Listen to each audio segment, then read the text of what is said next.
ਸੋ AI ਨੂੰ ਅੱਗੇ ਵਧਾਉਣ ਦੇ ਲਈ AI ਦੇ ਵਿੱਚ ਸਭ ਜ਼ਿਆਦਾ ਕੰਪਿਊਟੇਸ਼ਨਸ ਹੋਣ, ਲੋਕਾਂ ਦੇ ਸਵਾਲਾਂ ਦੇ ਜਵਾਬ ਦੇ ਸਕਣ, ਉਹਨਾਂ ਸਾਰੀਆਂ ਚੀਜ਼ਾਂ ਦੇ ਲਈ ਡਾਟਾ ਸੈਂਟਰ ਦਾ ਹੁਣ ਇੱਕ ਅਹਿਮ ਰੋਲ ਆ। ਦੁਨੀਆ ਦਾ ਸਭ ਤੋਂ ਵੱਡਾ ਡਾਟਾ ਸੈਂਟਰ ਬਣਾਉਣ ਦੀ ਚਰਚਾ ਯੂਟਾ ਦੇ ਵਿੱਚ ਜਿਹੜੀ ਉਹ ਚੱਲੀ, ਲੋਕ ਉੱਥੇ ਵਿਰੋਧ ਕਰ ਰਹੇ ਆ। ਤੁਹਾਡੇ ਵੀ ਮੈਨੀਟੋਬਾ ਸੂਬੇ ਦੇ ਵਿੱਚ ਇਦਾਂ ਦੀ ਚਰਚਾ ਚੱਲੀ ਆ ਤੇ ਇਵੈਂਚੁਅਲੀ ਕਹਿੰਦੇ ਸ਼ਾਇਦ ਕੈਂਸਲ ਕਰਨਾ ਪੈ ਗਿਆ ਆ। ਸੋ ਹਾਂਜੀ, ਰਾਜਕਰਨਵੀਰ ਸਿੰਘ, ਜਿਹੜਾ ਮੈਨੀਟੋਬਾ ਵਾਲਾ ਡਾਟਾ ਸੈਂਟਰ ਆ ਉਹ ਮੇਰੇ ਘਰ ਤੋਂ ਐਕਚੁਅਲ ਚ ਸਿਰਫ 14 ਕਿਲੋਮੀਟਰ ਦੀ ਦੂਰੀ ਦੇ ਉੱਤੇ ਬਣਨਾ ਤੈਅ ਹੋਇਆ ਸੀਗਾ। ਪਹਿਲਾਂ ਇਹ ਲੱਗ ਰਿਹਾ ਸੀਗਾ ਵੀ ਜਿਵੇਂ ਸਰਕਾਰ ਦੀ ਸਹਿਮਤੀ ਨਾਲ ਹੀ ਇਹ ਸਾਰਾ ਕੁਝ ਹੋ ਰਿਹਾ। 3 ਕੁ ਮਹੀਨੇ ਪਹਿਲਾਂ ਜਦੋਂ ਇਹ ਅਨਾਉਂਸਮੈਂਟ ਹੋਈ ਆ, ਹਾਲਾਂਕਿ ਬੜਾ ਛੋਟਾ ਜਿਹਾ ਪਿੰਡ ਹੈ ਇਲਡਸ਼ੇਨ, 1400-1500 ਆਬਾਦੀ ਹੈ, ਲਗਭਗ ਸਾਰਾ ਪਿੰਡ ਹੀ ਜੀ ਉਹਦੇ ਵਿਰੋਧ ਚ ਆ ਗਿਆ ਡਾਟਾ ਸੈਂਟਰ ਦੇ। ਕਹਿੰਦੇ ਵੀ ਅਸੀਂ ਆਪਣੇ ਪਿੰਡ ਚ ਨਹੀਂ ਲੱਗਣ ਦੇਣਾ। ਤੇ ਨਾਲ ਹੀ ਫਿਰ ਜਿਹੜਾ ਸਾਡਾ ਪਿੰਡ ਹੈਗਾ ਸੇਂਟ ਅਡੋਲਫ, ਲੋਰੈਟ, ਜਿਹੜੇ ਹੋਰ ਆਲੇ ਦੁਆਲੇ ਦੇ ਲੋਕੀ ਸੀਗੇ, ਉਹਨਾਂ ਨੇ ਇਹਦੇ ਅਗੇਂਸਟ ਆਵਾਜ਼ ਚੱਕਣੀ ਸ਼ੁਰੂ ਕੀਤੀ ਵੀ ਨਹੀਂ। ਇਸੇ ਹਫਤੇ ਰਾਜਕਰਨਵੀਰ ਸਿੰਘ, ਰਿਲਾਇੰਸ ਨੇ 165 ਮੈਗਾਵਾਟ ਦਾ ਡਾਟਾ ਸੈਂਟਰ ਗੁਜਰਾਤ ਜਾਮਨਗਰ ਦੇ ਵਿੱਚ ਲਾਉਣ ਲਈ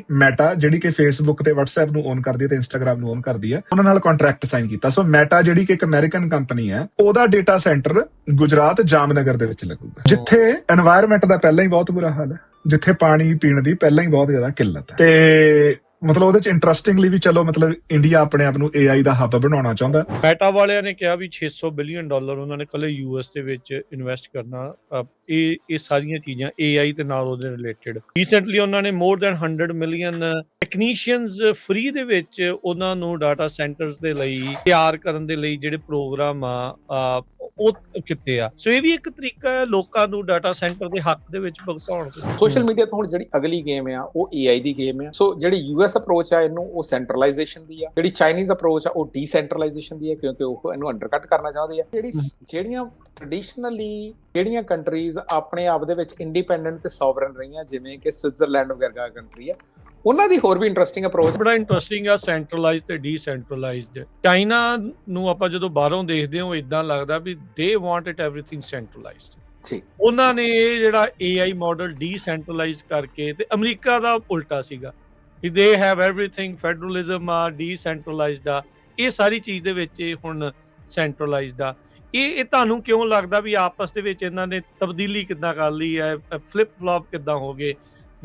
ਜਿਹੜਾ ਸ਼ੀ ਜਿਨਪਿੰਗ ਚਾਹੁੰਦਾ ਵੀ ਸਾਰਾ ਕੰਟਰੋਲ ਮੇਰੇ ਕੋਲ ਹੋਵੇ, ਉਹ AI ਮਾਡਲ ਨੂੰ ਖੁੱਲਿਆ ਛੱਡ ਰਹੇ, ਤੇ ਜਿਹੜੇ ਇੱਥੇ ਕਹਿੰਦੇ ਵੀ ਕੰਪੀਟੀਸ਼ਨ ਹੋਵੇ, ਕੈਪੀਟਲਿਜ਼ਮ ਹੋਵੇ, ਉਹ ਕਹਿੰਦੇ ਵੀ ਨਹੀਂ ਹੁਣ ਸਾਰਾ ਕੁਝ ਸਾਡੇ ਕੰਟਰੋਲ 'ਚ ਆਵੇ। ਅੱਜ ਦੇ ਜ਼ਮਾਨੇ ਦੇ ਵਿੱਚ ਜਿੰਨੇ ਵੀ ਲੋਕ ਆ ਹੁਣ, ਕਿਉਂਕਿ ਜਿੱਦਾਂ ਆਪਾਂ ਕਹਿ ਰਹੇ ਵੀ ਦੁਨੀਆ ਇੱਕ ਸਬਸਕ੍ਰਿਪਸ਼ਨ ਮਾਡਲ ਦੇ ਵੱਲ ਨੂੰ ਹੀ ਹਰ ਇੱਕ ਪਾਸੇ ਜਿਹੜੀ ਉਹ ਵੱਧ ਰਹੀ ਆ। ਜਿੱਦਾਂ ਓਪਨ AI ਦਾ ਜਿਹੜਾ CEO ਆ ਸੈਮ ਐਲਟਮੈਨ ਨੇ ਇੱਕ ਇੰਟਰਵਿਊ 'ਚ ਕਿਹਾ ਸੀਗਾ ਵੀ ਤੁਸੀਂ ਸਾਡੇ ਤੋਂ ਰੈਂਟ ਕਰੋਗੇ ਇੰਟੈਲੀਜੈਂਸ, ਵੀ ਉਹ ਸਾਰੀਆਂ ਜਿਹੜੀਆਂ ਉਹ ਚੀਜ਼ਾਂ ਉਸ ਤਰੀਕੇ ਦੇ ਨਾਲ ਉਹ ਕਹਿੰਦਾ ਸੀਗਾ। ਉੱਥੇ ਸਵਿਟਜ਼ਰਲੈਂਡ ਵਰਗੇ ਇਹ ਮੂਵ ਨੂੰ ਕਿੱਦਾਂ ਦੇਖਿਆ ਜਾਣਾ ਤੇ ਲੋਕਾਂ ਨੂੰ ਕੀ ਸਿੱਖਣਾ ਚਾਹੀਦਾ ਇਸ ਚੀਜ਼ ਦੇ ਉੱਤੋਂ?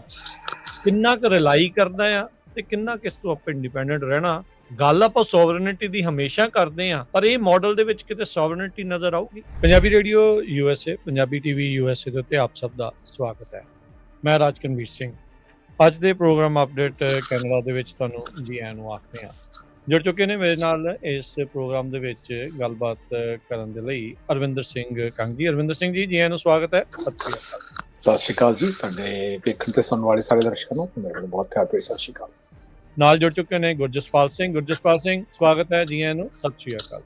ਰਾਜਕਰਨਵੀਰ ਸਿੰਘ, ਅਰਵਿੰਦਰ ਸਿੰਘ ਕੰਗ, ਪੰਜਾਬੀ ਰੇਡੀਓ USA ਸੁਣ ਰਹੇ ਸਾਰੇ ਸਰੋਤਿਆਂ ਨੂੰ, ਦਰਸ਼ਕਾਂ ਨੂੰ ਜੀ ਆਇਆਂ ਨੂੰ ਤੇ ਸਤਿ ਸ਼੍ਰੀ ਅਕਾਲ। ਸਾਡੇ ਅੱਜ ਦੇ ਇਸ ਪ੍ਰੋਗਰਾਮ ਦੇ ਵਿੱਚ ਆਪਾਂ ਗੱਲਬਾਤ ਜਿਹੜੀ ਕੈਨੇਡਾ ਦੇ ਵਿੱਚ ਇੱਕ ਚੱਲ ਰਹੀ ਹੈ ਡਾਟਾ ਸੈਂਟਰਸ ਨੂੰ ਲੈ ਕੇ, ਇਕੱਲਾ ਕੈਨੇਡਾ ਦੇ ਵਿੱਚ ਹੀ ਨਹੀਂ, ਦੁਨੀਆ ਭਰ ਦੇ ਵਿੱਚ ਡਾਟਾ ਸੈਂਟਰਸ ਦਾ ਇਸ ਟਾਈਮ ਪੂਰਾ ਜ਼ੋਰ ਆ।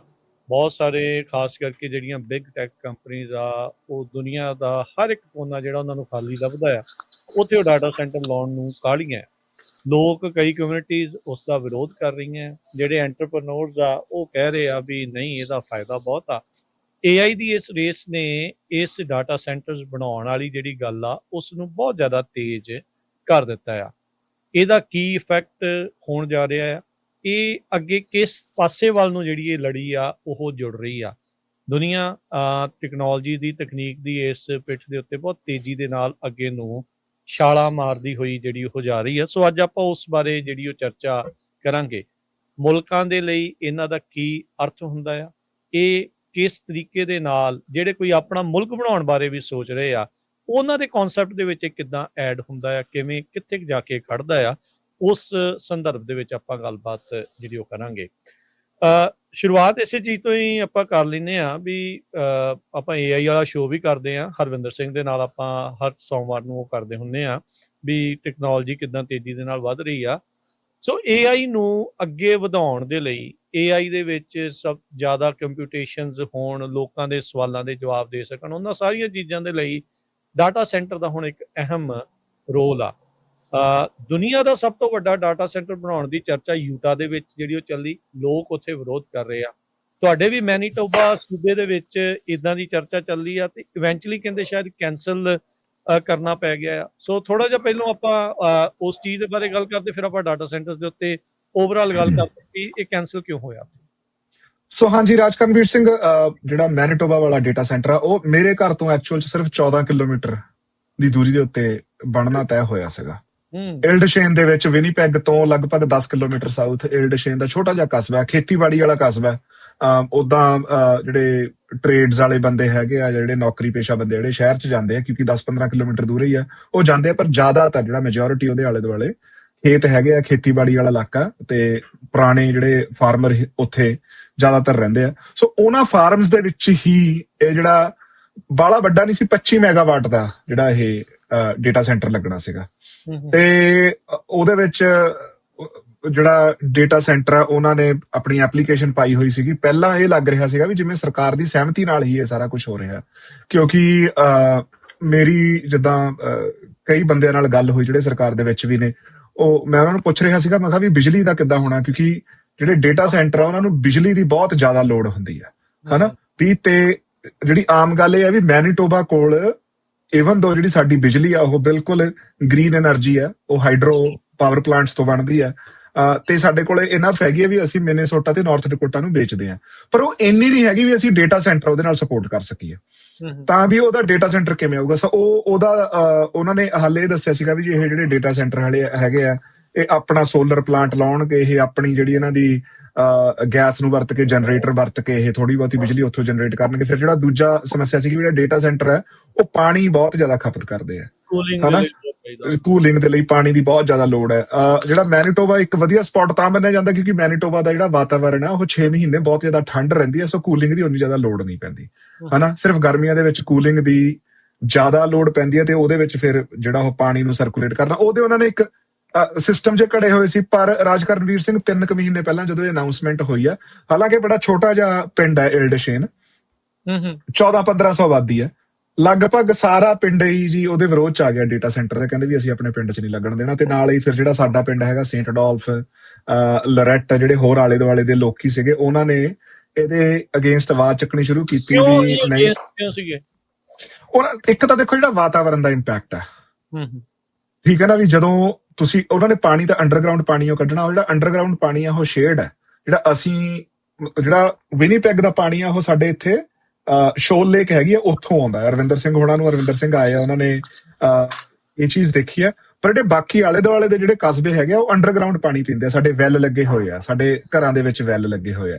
ਸੋ ਉਹਦੇ ਵਿੱਚ ਜਿਹੜੀ ਉਹਨਾਂ ਨੂੰ ਲੋਕਾਂ ਕੋਲੇ ਜਿਹੜੀ ਜਾਣਕਾਰੀ ਸੀਗੀ, ਉਹ ਕਹਿੰਦੇ ਵੀ ਯਾਰ ਇਹ ਤਾਂ ਸਾਡੇ ਪਾਣੀ ਤੇ ਸਿੱਧਾ ਡੱਕ ਹੈ, ਜਿਹੜਾ ਸਾਨੂੰ ਫਾਰਮਿੰਗ ਲਈ ਪਾਣੀ ਚਾਹੀਦਾ, ਜਿਹੜਾ ਅਸੀਂ ਘਰਾਂ ਲਈ ਪਾਣੀ ਚਾਹੀਦਾ। ਤੇ ਉਹਦੇ ਵਿੱਚ ਵੀ ਜਿਹੜੇ ਐਕੋਫਾਇਰ ਹੈਗੇ ਉਹਨੂੰ ਉਹ ਬਹੁਤ ਕਲੋਜ਼ਲੀ ਮੋਨੀਟਰ ਕਰਦੇ ਆ। ਕਈ ਐਕੋਫਾਇਰ ਪੀਣ ਵਾਲੇ ਹੈਗੇ ਆ, ਕਈ ਨਹੀਂ ਪੀਣ ਵਾਲੇ, ਹਨਾ। ਉਹਦੇ ਵਿੱਚ ਉਹਨਾਂ ਨੂੰ ਇਹ ਲੱਗਦਾ ਸੀਗਾ ਵੀ ਯਾਰ ਇਹਦਾ ਸਿੱਧਾ ਸਾਡੇ ਪੀਣ ਵਾਲੇ ਪਾਣੀ ਤੇ ਤਾਂ ਨਹੀਂ ਇੰਪੈਕਟ ਹੋਊਗਾ, ਜਾਂ ਜਿਹੜੀ ਅਸੀਂ ਪਾਣੀ ਕੰਜ਼ਿਊਮ ਕਰ ਰਹੇ ਹਾਂ। ਕਿਉਂਕਿ ਕੋਈ ਵੀ ਜਿਹੜੀ ਨਵੀਂ ਕਾਰਪੋਰੇਸ਼ਨ ਆਉਂਦੀ ਹੈ, ਜਦੋਂ ਮਨਸੈਂਟੋ ਵੀ ਆਈ ਸੀਗੀ, ਉਹ ਨਾ ਬੜੇ ਏਦਾਂ ਨੇਕ ਇਰਾਦੇ ਦਿਖਾਉਣ ਲਈ ਹੀ ਆਉਂਦੀ ਹੁੰਦੀ ਹੈ, ਤੇ ਬਾਅਦ ਚ ਚੀਜ਼ਾਂ ਹੋਰ ਹੁੰਦੀਆਂ। ਲੋਕਾਂ ਦੇ ਜ਼ਿਹਨ ਦੇ ਵਿੱਚ, ਦਿਮਾਗ ਦੇ ਵਿੱਚ ਉਹ ਚੀਜ਼ਾਂ ਸਟਿਲ ਵੀ ਚਾਹੇ ਉਹਨਾਂ ਕੋਲੇ ਪੂਰੀ ਮੈਂ ਨਹੀਂ ਇਹ ਕਹਿ ਰਿਹਾ ਵੀ ਹਾਂ ਉਹਦੇ ਨੈਗੇਟਿਵ ਇੰਪੈਕਟ ਹੀ ਹੋਣਾ ਸੀਗਾ ਜਾਂ ਉਹਦੇ ਤੇ ਫੁੱਲ ਫਲੈਜ ਸਟੱਡੀ ਹੋਈ ਹੈ। ਇਹਦੇ ਚ ਬਹੁਤੀਆਂ ਚੀਜ਼ਾਂ ਇਮੋਸ਼ਨ ਤੇ ਚੱਲਦੀਆਂ ਹੁੰਦੀਆਂ ਜਾਂ ਇੰਟਰਨੈਟ ਤੇ ਕੀ ਚੱਲ ਰਿਹਾ, ਤੇ ਉਹੀ ਚੀਜ਼ ਇੱਥੇ ਚੱਲ ਰਹੀ ਸੀਗੀ। ਪਰ ਲੋਕਾਂ ਨੇ ਉਸ ਚੀਜ਼ ਦਾ ਵਿਰੋਧ ਕੀਤਾ। ਦੂਜੀ ਗੱਲ, ਉਹ ਕਹਿੰਦੇ ਵੀ ਯਾਰ ਕੰਸਟਰਕਸ਼ਨ ਦਾ ਜਿਹੜਾ ਗਾਹ ਪੈਣਾ, ਹੁਣ ਜਦੋਂ 25 ਮੈਗਾਵਾਈਟ ਦਾ ਡੇਟਾ ਸੈਂਟਰ ਲੱਗਣਾ, ਉਹ ਮੇਰੇ ਖਿਆਲ ਨਾਲ ਉਹਨਾਂ ਨੇ 60 ਕੇ 70 ਕਿੱਲੇ ਦੇ ਵਿੱਚ ਉਹਨਾਂ ਨੇ ਉਹ ਜਿਹੜਾ ਸਾਰਾ ਬਗਲ ਕੇ ਉਹਦੇ ਵਿੱਚ ਲਾਉਣਾ ਸੀਗਾ, ਹਨਾ। ਉਹਦੇ ਵਿੱਚ ਜਿਹੜੀ ਕੰਸਟਰਕਸ਼ਨ ਦੀ ਟ੍ਰੈਫਿਕ ਆਉਣੀ ਸੀਗੀ, ਜਿਹੜੀ ਰੋਡ ਦੀ ਡਿਸਟਰਪਸ਼ਨ ਹੋਣੀ ਸੀਗੀ, ਜਿਹੜੀ ਉਹਦੀ ਨੋਇਜ਼ ਸੀਗੀ,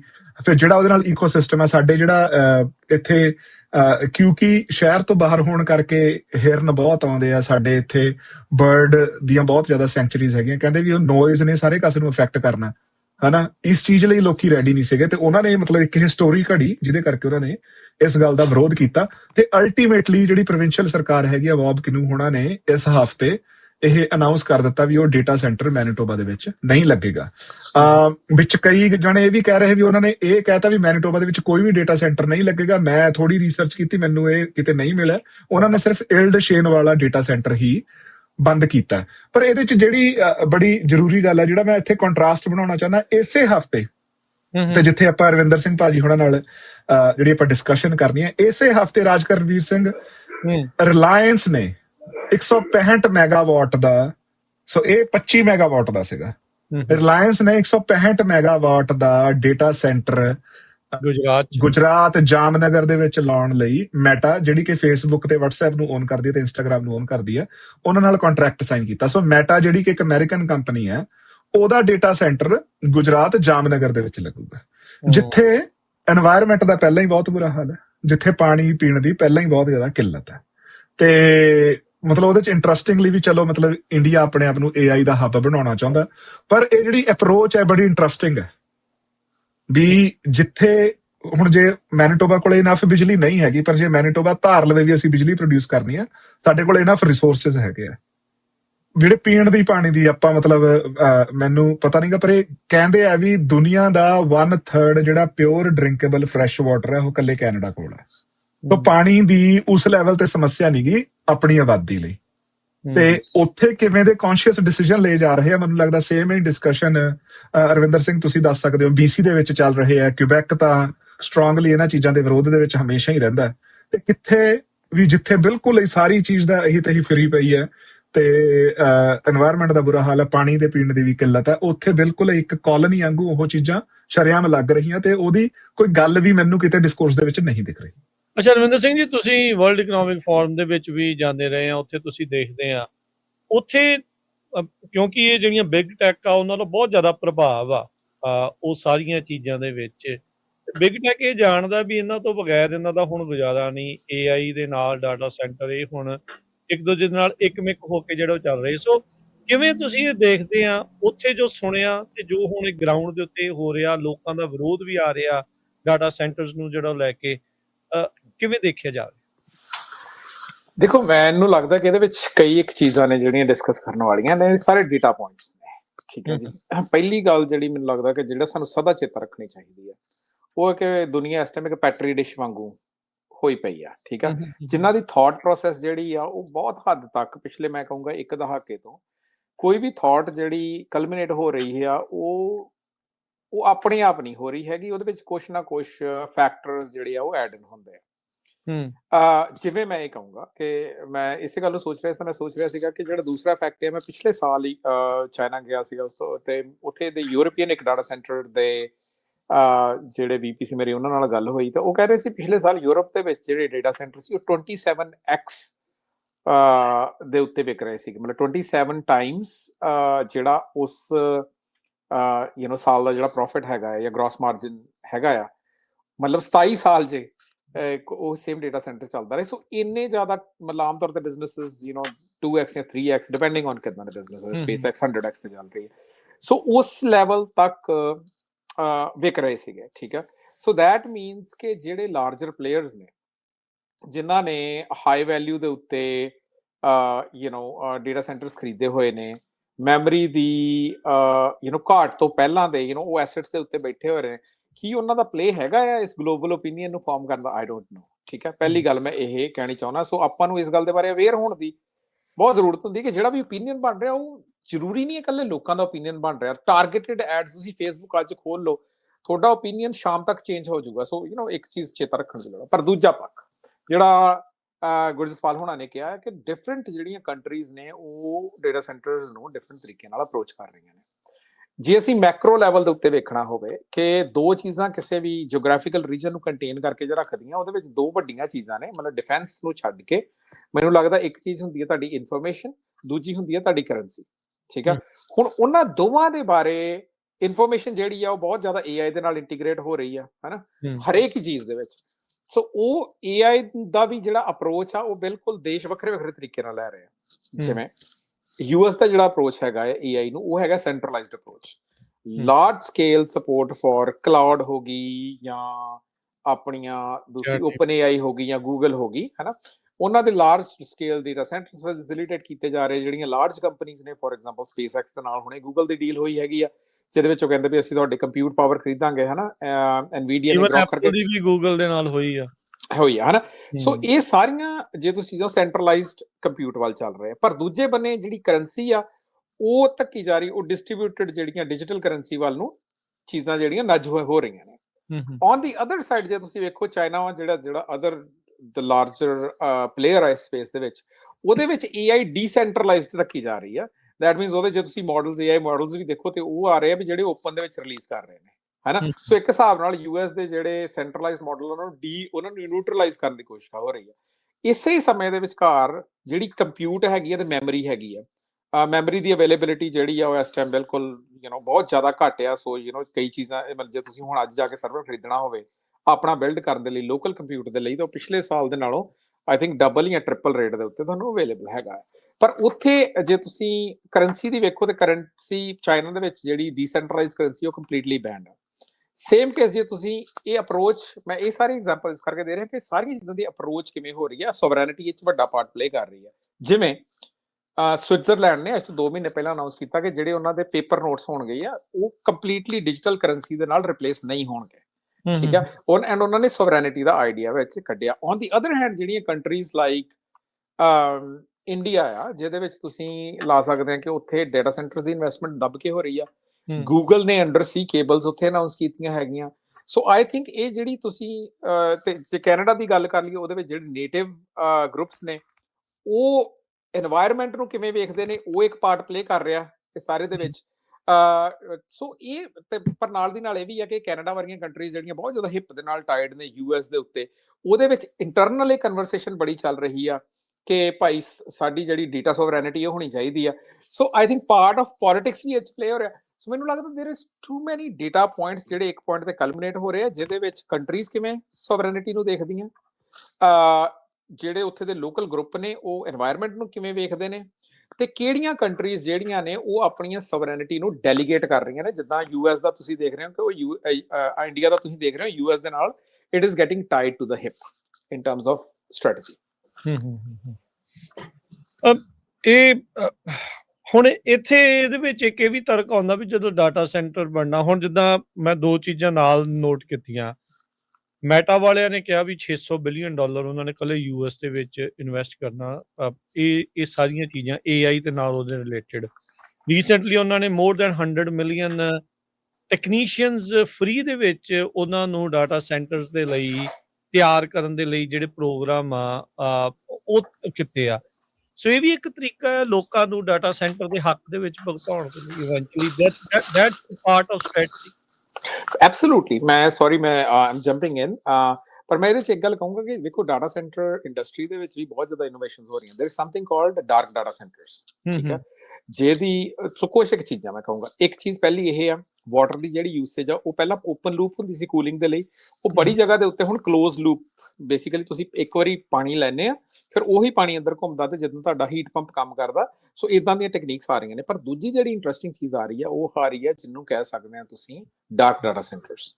ਡਾਰਕ ਡਾਟਾ ਸੈਂਟਰਸ ਦਾ ਮਤਲਬ ਇਹ ਆ ਉਹ ਡਾਟਾ ਸੈਂਟਰਸ ਜਿਨ੍ਹਾਂ ਦੇ ਵਿੱਚ ਹਿਊਮਨਸ ਨਹੀਂ ਹੋਣਗੇ, ਰੋਬੋਟਸ ਹੋਣਗੇ, ਠੀਕ ਹੈ ਜੀ, ਕੰਮ ਕਰਦੇ। ਸੋ ਦੈਟ ਮੀਨਸ ਤੁਹਾਡੀ ਰੈਕ ਪਲੇਸਮੈਂਟ ਹੋ ਗਈ ਜਾਂ ਸੌਰੀ ਉਹ ਸਾਰੀ ਜਦੋਂ ਮੂਵਮੈਂਟ ਅੰਦਰਲੀ ਜੇ ਤੁਸੀਂ ਬੇਸਿਕ ਰੋਬੋਟਸ ਦੇ ਨਾਲ ਹੈਂਡਲ ਕਰ ਸਕਦੇ ਆ। ਬੂਟਿੰਗ ਆਫ AI ਨੂੰ AI ਚਲਾਊਗੀ ਕੁਛ ਹੱਦ ਤੱਕ, ਹੈ ਨਾ। ਹੁਣ ਉਹਦੇ ਵਿੱਚ ਜੇ ਤੁਸੀਂ ਕਹਿ ਲਓ ਕਿ ਡਾਰਕ ਡਾਟਾ ਸੈਂਟਰਸ ਦੇ ਵਿੱਚ ਤੁਹਾਨੂੰ HVAC ਮੇਨਟੇਨ ਕਰਦੀ, ਟੈਂਪਰੇਚਰ ਮੇਨਟੇਨ ਕਰਨ ਦੀ ਲੋੜ ਨਹੀਂ ਹੁੰਦੀ, ਕਿਉਂਕਿ ਟੈਂਪਰੇਚਰ ਮੇਨਟੇਨ ਹੁੰਦਾ ਹਿਊਮਨਸ ਦੇ ਲਈ। ਸੋ ਤੁਹਾਡੀ ਜਿਹੜੀ ਕੰਜ਼ੰਪਸ਼ਨ ਆਫ ਉਹ ਬਿਲਕੁਲ ਘਟ ਜਾਂਦੀ ਹੈ। ਸੋ ਮੈਨੂੰ ਲੱਗਦਾ ਕਿ ਜਿਹੜੀਆਂ ਹੁਣ 2 ਚੀਜ਼ਾਂ ਬਿਲਕੁਲ ਕਲਮੀਨੇਟ ਹੋ ਰਹੀਆਂ। AI ਦੇ ਬਾਰੇ ਹੋਊਗਾ ਬਣ ਰਿਹਾ ਕਿ it will replace a lot of the jobs, and ਕਈ ਜੌਬਾਂ ਰਿਪਲੇਸ ਕਰੂਗੀ, ਕਈ ਕ੍ਰੀਏਟ ਕਰੂਗੀ, ਬਟ ਬਹੁਤ ਸਾਰੀਆਂ ਜਿਹੜੀਆਂ ਪੁਰਾਣੀਆਂ ਜੌਬਾਂ ਨੇ ਉਹ ਅਪ ਸਕਿਲਿੰਗ ਤੋਂ ਬਿਨਾਂ ਦੇ ਵਿਲ ਬੀ ਗੋਨ।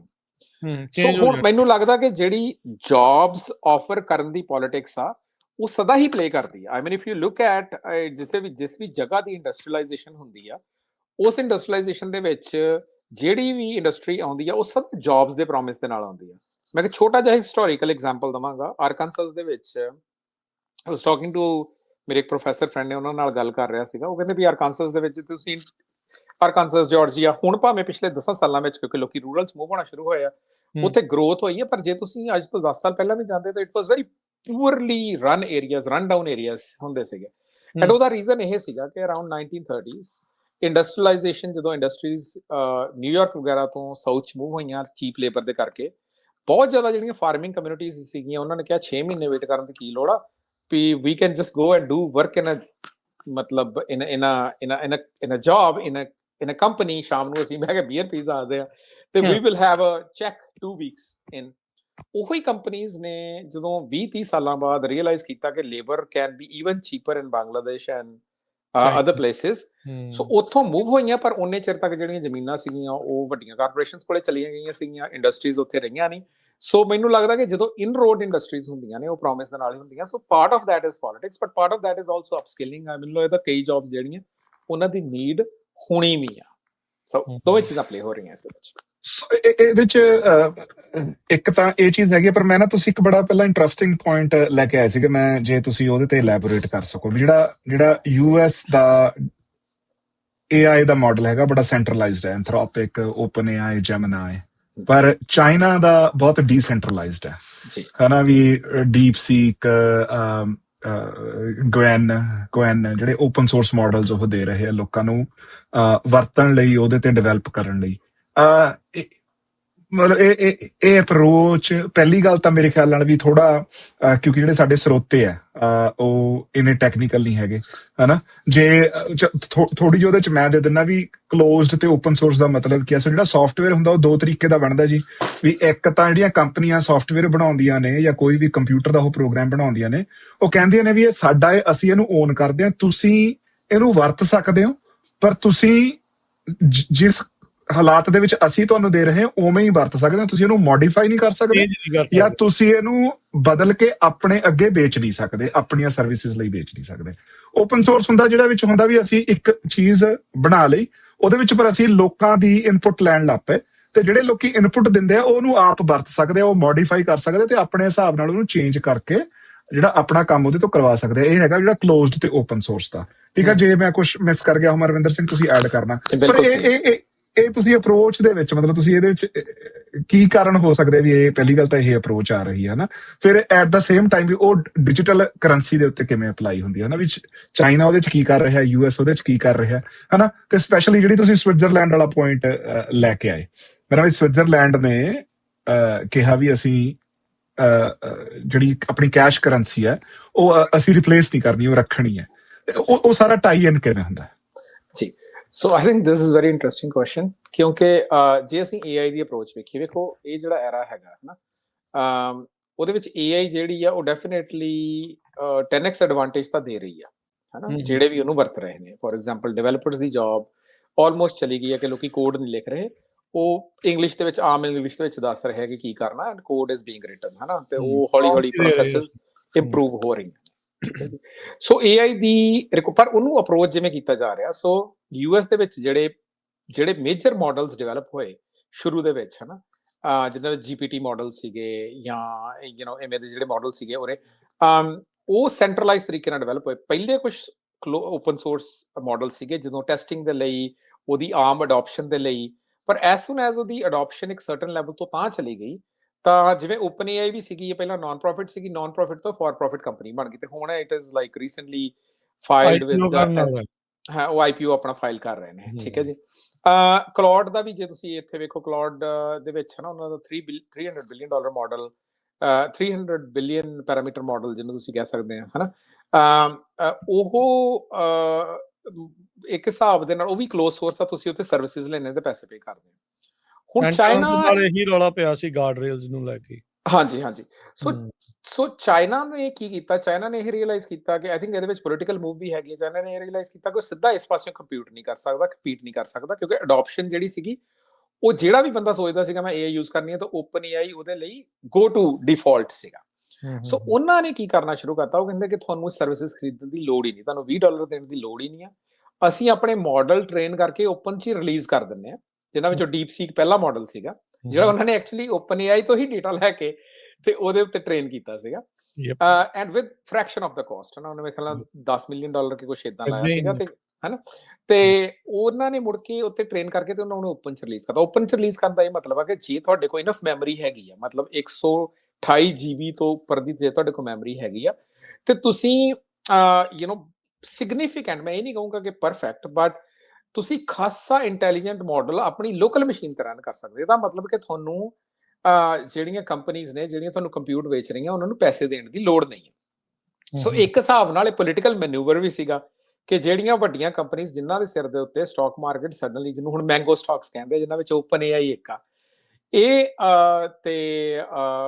ਉਹ ਸਾਰੀਆਂ ਕੰਪਨੀਆਂ ਦੇ ਉੱਤੇ ਇੱਕ ਹਿਸਾਬ ਦੇ ਨਾਲ ਉਹਨਾਂ ਨੂੰ ਅੰਡਰਕਟ ਕਰਨ ਦਾ ਵੀ ਤਰੀਕਾ ਸੀਗਾ।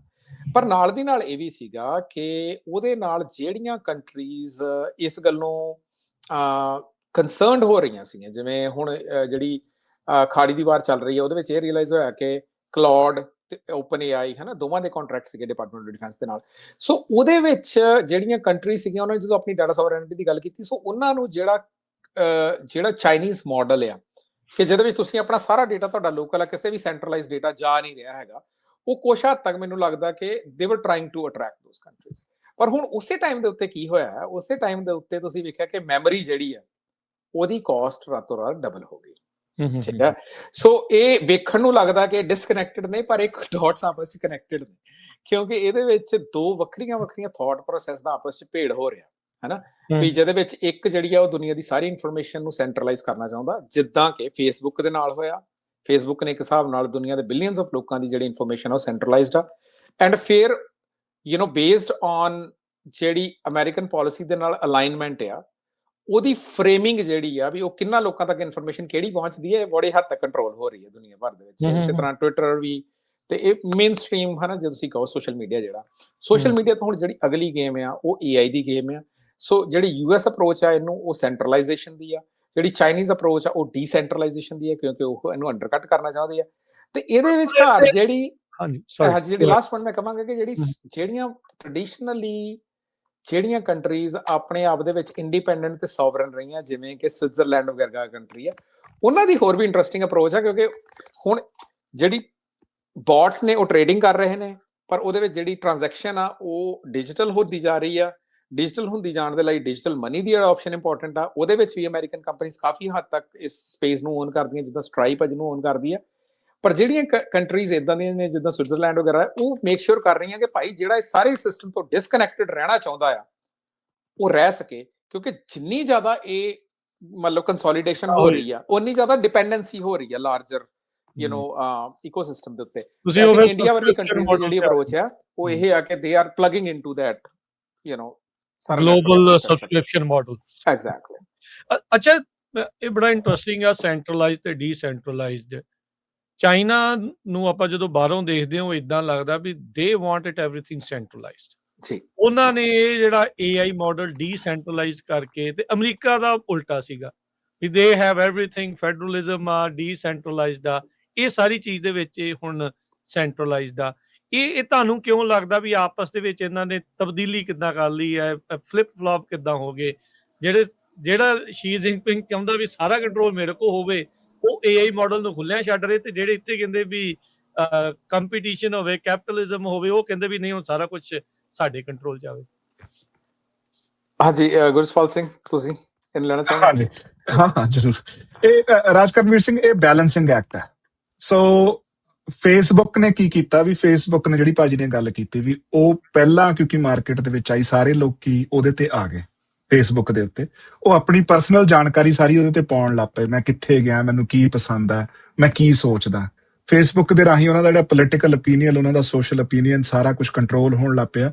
ਸਰਕਾਰਾਂ ਬਦਲ ਹੋਣ ਲੱਗ ਪਈਆਂ। ਅਰਬ ਸਪ੍ਰਿੰਗ ਉਹਦੀ ਪਹਿਲੀ, ਫੇਸਬੁੱਕ ਦੀ ਪਹਿਲੀ ਜਿਹੜੀ ਫੇਸਬੁੱਕ ਦੇ ਰਾਹੀਂ ਪਹਿਲਾ ਆਪਾਂ ਕਹਿ ਲਈਏ ਜਿਹੜਾ ਪੋਲੀਟੀਕਲ ਐਕਸਪੈਰੀਮੈਂਟ ਹੈ, ਜਿਹੜਾ ਅਮਰੀਕਾ ਨੇ ਕਾਮਯਾਬ ਕੀਤਾ। ਠੀਕ ਹੈ ਨਾ। ਹੁਣ ਇਹਦੇ ਤੋਂ ਓਬਵੀਅਸਲੀ ਚੀਨ ਵੀ ਉਸ ਵੇਲੇ ਪੂਰਾ ਗਰੋ ਹੋ ਰਿਹਾ ਸੀਗਾ, ਤੇ ਚੀਨ ਉਸ ਚੀਜ਼ 'ਚ ਸਿੱਖ ਰਿਹਾ। ਠੀਕ ਹੈ ਨਾ। ਹੁਣ ਜਿਹੜਾ ਫੇਸਬੁੱਕ ਦਾ ਨੈਕਸਟ ਬਦਲ ਹੈ ਉਹ AI ਹੈ, ਤੇ AI ਦੇ ਜਿਹੜੇ ਮੇਜਰ ਮਾਡਲ ਆ ਉਹਨਾਂ ਨੂੰ ਅਮਰੀਕਾ ਕੰਟਰੋਲ ਕਰਦਾ। ਜੇ ਅਮਰੀਕਾ ਉਹਨਾਂ ਨੂੰ ਕੰਟਰੋਲ ਕਰਦਾ ਤਾਂ ਮਤਲਬ ਜੇ ਸਾਰੀ ਦੁਨੀਆ ਦੇ ਬੰਦੇ ਸਿਰਫ ਓਪਨ AI ਤੇ ਐਂਥਰੋਪਿਕ ਹੀ ਵਰਤ ਰਹੇ ਆ, ਤਾਂ ਉਹ ਅਮਰੀਕਨ ਕੰਪਨੀਜ਼ ਕੋਲ ਸਾਰਾ ਡੇਟਾ ਜਾ ਰਿਹਾ। ਇਹਨੂੰ ਚਾਈਨਾ ਬੈਲੈਂਸ ਕਿਵੇਂ ਕਰ ਸਕਦਾ? ਠੀਕ ਆ, ਹਾਂ, ਉਹ ਆਪਣਾ ਇੱਕ ਸੈਂਟਰਲਾਈਜ਼ਡ AI ਮਾਡਲ ਰਿਲੀਜ਼ ਕਰ ਦੇਵੇ, ਪਰ ਜਿਹੜੀਆਂ ਮੁਲਕ ਹੈਗੇ ਆ ਕਈ ਵਾਰੀ ਉਹਨਾਂ ਦਾ ਉਸ ਤਰੀਕੇ ਦਾ ਕੰਟਰੋਲ ਨਹੀਂ ਹੁੰਦਾ ਹਨਾ। ਸੋ ਉਹਨਾਂ ਨੇ ਉਹਦਾ ਕੀ ਕੀਤਾ, ਉਹ ਕਹਿੰਦੇ ਵੀ ਯਾਰ ਓਪਨ ਸੋਰਸ ਪਿਆ, ਵੀ ਤੁਹਾਨੂੰ ਸਿਰਫ ਓਪਨ AI ਜਾਂ ਐਂਥਰੋਪਿਕ ਤੇ ਜਾਣ ਦੀ ਲੋੜ ਨਹੀਂ ਹੈਗੀ, ਵੀ ਲੋਕੀ ਇਕੱਲੇ ਅਮਰੀਕਾ ਤੋਂ। ਸੋ ਅਸੀਂ ਯੂਨੀਪੋਲਰ ਪਿਛਲੇ ਜਿਹੜੇ ਅਸੀਂ 40-50 ਸਾਲ ਦੇਖਿਆ, ਉਹ ਇੱਕ ਯੂਨੀਪੋਲਰ ਗਲੋਬਲ ਆਰਡਰ ਸੀਗਾ ਹਨਾ, ਤੇ ਹੁਣ ਅਸੀਂ ਮਲਟੀਪੋਲਰ ਵੱਲ ਜਾ ਰਹੇ ਹਾਂ। ਸੋ ਚੀਨ ਹਰ ਇੱਕ ਅਮਰੀਕਨ ਪ੍ਰੋਡਕਟ ਦਾ ਬਦਲ ਦੇ ਰਿਹਾ, ਤੇ ਉਹ ਜਿਹੜਾ ਬਦਲ ਇਸ ਤਰੀਕੇ ਨਾਲ ਦੇ ਰਿਹਾ ਵੀ ਓਕੇ ਵੀ ਜੇ ਤੁਸੀਂ ਇਸ ਚੀਜ਼ ਤੇ ਆ ਰਹੇ ਹੋ, ਤੇ ਮਤਲਬ ਨਾ ਮੈਂ ਜਦੋਂ ਅਫਰੀਕਾ ਗਿਆ, ਅਫਰੀਕਾ ਦੇ ਵਿੱਚ ਨਾ ਜਿਹੜੀਆਂ ਬਹੁਤ ਜ਼ਿਆਦਾ ਚਾਈਨੀਜ਼ ਕੰਪਨੀਆਂ ਜਿਹੜੀਆਂ ਉੱਥੇ ਕੰਮ ਕਰ ਰਹੀਆਂ, ਤੇ ਮੈਂ ਉੱਥੇ ਦੇ ਲੋਕਾਂ ਨੂੰ ਪੁੱਛਿਆ, ਮੈਂ ਕਿਹਾ ਵੀ ਯਾਰ ਤੁਹਾਨੂੰ ਕੀ ਮਤਲਬ ਤੁਸੀਂ ਚਾਈਨੀਜ਼ ਕੰਪਨੀਆਂ ਨਾਲ ਦੇ ਰਹੇ ਹੋ, ਵੀ ਇਹਨਾਂ ਦੀ ਕੀ ਵਧੀਆ ਗੱਲ ਲੱਗਦੀ ਆ। ਉਹ ਕਹਿੰਦੇ ਵੀ ਇਹ ਸਾਨੂੰ ਕਲਚਰਲੀ ਆਪਣਾ ਕੁਝ ਵੀ ਸਾਡੇ ਤੇ ਥੋਪਦੇ ਨਹੀਂ ਗਏ। ਜਿਹੜੇ ਚਾਈਨੀਜ਼ ਆ ਇੰਟਾਇਰਲੀ ਬਿਜ਼ਨਸ, ਉਹ ਬਿਜ਼ਨਸ ਕਰਨ ਆਉਂਦੇ ਆ, ਤੇ ਉਹ ਕਹਿੰਦੇ ਵੀ ਉਹ ਸਿਰਫ ਬਿਜ਼ਨਸ ਦੀ ਗੱਲ ਕਰਦੇ, ਉਹ ਕਦੇ ਨਹੀਂ ਕਹਿੰਦੇ ਵੀ ਜਿਹੜਾ ਚਾਈਨੀਜ਼ ਲੈਂਗੁਏਜ ਆ ਉਹ ਇੱਕ ਸੁਪੀਰੀਅਰ ਲੈਂਗੁਏਜ ਹੈ, ਜਾਂ ਚਾਈਨੀਜ਼ ਜਿਹੜੀ ਸਿਵਲਾਈਜੇਸ਼ਨ ਆ ਉਹ ਜ਼ਿਆਦਾ ਸਿਵਲਾਈਜ਼ਡ ਹੈ ਅਫਰੀਕਨਸ ਨਾਲੋਂ, ਹੈਨਾ। ਸੋ ਉਹ ਸੇਮ ਚੀਜ਼ ਹੈ ਉਹ AI ਦੇ ਵਿੱਚ ਕਰ ਰਿਹਾ, ਵੀ ਮਤਲਬ ਠੀਕ ਆ ਯਾਰ ਤੁਹਾਨੂੰ ਖੁੱਲਾ ਦੇਤਾ। ਬੇਸਿਕਲੀ ਕੀ ਹੈ ਵੀ ਜਿਹੜੀ ਸਾਰੀ ਦੁਨੀਆ ਆ ਉਹਦੇ ਕੋਲੇ ਅਮਰੀਕਨ ਮਾਡਲਸ ਦਾ ਇੱਕ ਆਲਟਰਨੇਟ ਹੋਵੇ, ਵੀ ਉਹ ਬੈਲੈਂਸ ਹੋ ਸਕੇ, ਤੇ ਬਿਲਕੁਲ ਲੋਕੀ ਅਮਰੀਕਾ ਦੇ ਕੋਲ ਬੰਨ ਨਾ ਹੋ ਸਕਣ ਕਰਕੇ ਚਾਈਨਾ ਉਹਨਾਂ ਨੂੰ ਇੱਕ ਆਲਟਰਨੇਟ ਜੋ ਵੀ ਉਹਦਾ ਇੱਕ ਬਦਲ ਦੇਣਾ ਚਾਹੁੰਦਾ। ਸੋ ਇਹੀ ਚੀਜ਼ ਅਸੀਂ ਹੁਣ ਇਰਾਨ ਵਾਰ ਦੇ ਵਿੱਚ ਦੇਖ ਰਹੇ ਹਾਂ ਬੇਡੂ ਦੇ ਨਾਲ, ਜਿਹੜਾ ਉਹਨਾਂ ਦਾ GPS ਸਿਸਟਮ, ਮਤਲਬ ਬੜਾ ਇੰਟਰਸਟਿੰਗ ਹੈ ਇਹ ਚੀਜ਼, ਹਨਾ। ਜਿਹੜੇ ਪਾਕਿਸਤਾਨ ਤੇ ਇੰਡੀਆ ਦਾ ਜਿਹੜਾ ਆਪਰੇਸ਼ਨ ਸੰਦੂਰ ਸੀਗਾ, ਉਸ ਤੋਂ ਬਾਅਦ ਆਪਰੇਸ਼ਨ ਸੰਦੂਰ ਦੇ ਵਿੱਚ, ਹਾਲਾਂਕਿ ਇਹ ਗੱਲ ਪਬਲਿਕਲੀ ਜਿਹੜੇ ਵੱਡੇ ਨਿਊਜ਼ਪੇਪਰਸ ਨੇ ਨਹੀਂ ਕਵਰ ਕੀਤੀ, ਪਰ ਜੇ ਤੁਸੀਂ ਡਿਫੈਂਸ ਵਾਲੇ ਨਿਊਜ਼ਪੇਪਰਸ ਪੜ੍ਹੋ, ਉਹਦੇ ਵਿੱਚ ਬੜਾ ਇੰਟਰਸਟਿੰਗ ਪੁਆਇੰਟ ਸੀਗਾ ਵੀ ਜਿਹੜਾ ਪਾਕਿਸਤਾਨ ਇੰਡੀਆ ਦੇ ਜਿਹੜੇ ਜਹਾਜ਼ ਹੈਗੇ ਆ ਉਹਨਾਂ ਨੂੰ ਇੰਨੇ ਪ੍ਰੀਸਾਈਜ਼ਲੀ ਕਿਉਂ ਟਾਰਗੇਟ ਕਰ ਪਾਇਆ, ਕਿਉਂਕਿ ਉਹਨਾਂ ਕੋਲੇ ਚਾਈਨੀਜ਼ GPS ਸਿਸਟਮ ਦੀ ਐਕਸੈਸ ਸੀਗੀ। ਹੁਣ ਸੇਮ ਚੀਜ਼ ਜਿਹੜਾ US ਦਾ ਸਟੇਟ ਡਿਪਾਰਟਮੈਂਟ ਕਹਿ ਰਿਹਾ ਵੀ ਇਰਾਨ ਰੈਦਰ ਦੈਨ GPS, ਜਿਹਨੂੰ ਗਲੋਬਲ ਪੋਜੀਸ਼ਨਿੰਗ ਸਿਸਟਮ ਜਿਹਨੂੰ ਅਮਰੀਕਾ ਕੰਟਰੋਲ ਕਰਦਾ, ਉਹਦਾ ਜਿਹੜਾ ਬਦਲ ਆ ਚਾਈਨਾ ਦਾ ਉਹ ਬੇਡੂ ਹੈ, BEIDU, ਉਹਨੂੰ ਵਰਤ ਰਿਹਾ। ਸੋ ਹਰ ਇੱਕ ਗੱਲ ਵੀ ਜਿੱਥੇ ਅਮਰੀਕਾ ਦੀ ਹੈਜੇਮੋਨੀ ਹੋ ਸਕਦੀ ਹੈ, ਉਹਦਾ ਬਦਲ ਚਾਈਨਾ ਦੇਣ ਦੀ ਕੋਸ਼ਿਸ਼ ਕਰ ਰਿਹਾ ਹੈ। ਅਰਵਿੰਦਰ ਸਿੰਘ ਤੁਸੀਂ ਇਹਦੇ ਚ ਐਡ ਕਰ ਸਕਦੇ ਹੋ। ਹਾਂਜੀ, ਨਹੀਂ ਬਿਲਕੁਲ ਵੀ ਗੋਲ eventually like you give the illusion ਵੀ ਤੁਸੀਂ ਅਜੇ ਉਦਾਂ ਆ, ਬਟ ਇਵੈਂਚੁਅਲੀ ਕੰਟਰੋਲ ਐਵਰੀਥਿੰਗ। ਸੋ ਮੈਨੂੰ ਲੱਗਦਾ ਇੱਥੇ ਦੋ ਚੀਜ਼ਾਂ ਨੇ, ਹਨਾ। ਇੱਕ ਤਾਂ ਬਿਲਕੁਲ ਤੁਸੀਂ ਜਿਹੜੀਆਂ ਗੱਲਾਂ ਕੀਤੀਆਂ ਗੁਰਜਸਪਾਲ ਸਿੰਘ ਹੋਣਾ ਬਿਲਕੁਲ ਸਹੀ ਕੀਤੀਆਂ। ਆਈ ਥਿੰਕ ਜਿਹੜਾ ਤਾਂ ਜਿਹਨੂੰ ਤੁਸੀਂ ਕਹਿ ਸਕਦੇ ਕਿ ਜਿਹੜੇ ਮਾਡਲਸ ਨੇ, ਹਨਾ, ਉਹ ਮੈਨੂੰ ਲੱਗਦਾ ਕਿ ਚਾਈਨਾ US ਵੱਲ ਵੇਖਦਾ ਤੇ ਚਾਈਨਾ ਤੋਂ ਸਿੱਖਦਾ। ਇੱਕ ਚੀਜ਼ ਨਾ ਮੈਨੂੰ ਬੜੀ ਇੰਟਰਸਟਿੰਗ ਲੱਗੀ, ਮੈਂ ਉੱਥੇ ਜਦੋਂ ਯੂਨੀਵਰਸਿਟੀ ਗਿਆ ਸੀਗਾ, ਤੇ ਦੀ sort of China the Harvard ਅਟਿੰਗ ਹੋਆ, ਹਨਾ, ਤੇ ਮੈਨੂੰ ਉੱਥੇ ਰੀਅਲਾਈਜ਼ੇਸ਼ਨ ਹੋਈ ਕਿ ਪ੍ਰੈਜ਼ੀਡੈਂਟ ਟਰੰਪ ਦੀ ਐਪਰੀਸੀਏਸ਼ਨ ਬਹੁਤ ਹੈ ਚਾਈਨੀਜ਼ ਵੱਲ। ਮੈਨੂੰ ਲੱਗਦਾ ਨਹੀਂ ਸੀਗਾ ਏਦਾਂ ਹੋਊਗਾ, ਕਿਉਂਕਿ ਮੈਨੂੰ ਲੱਗਦਾ ਇੱਕ ਜਿਹੜਾ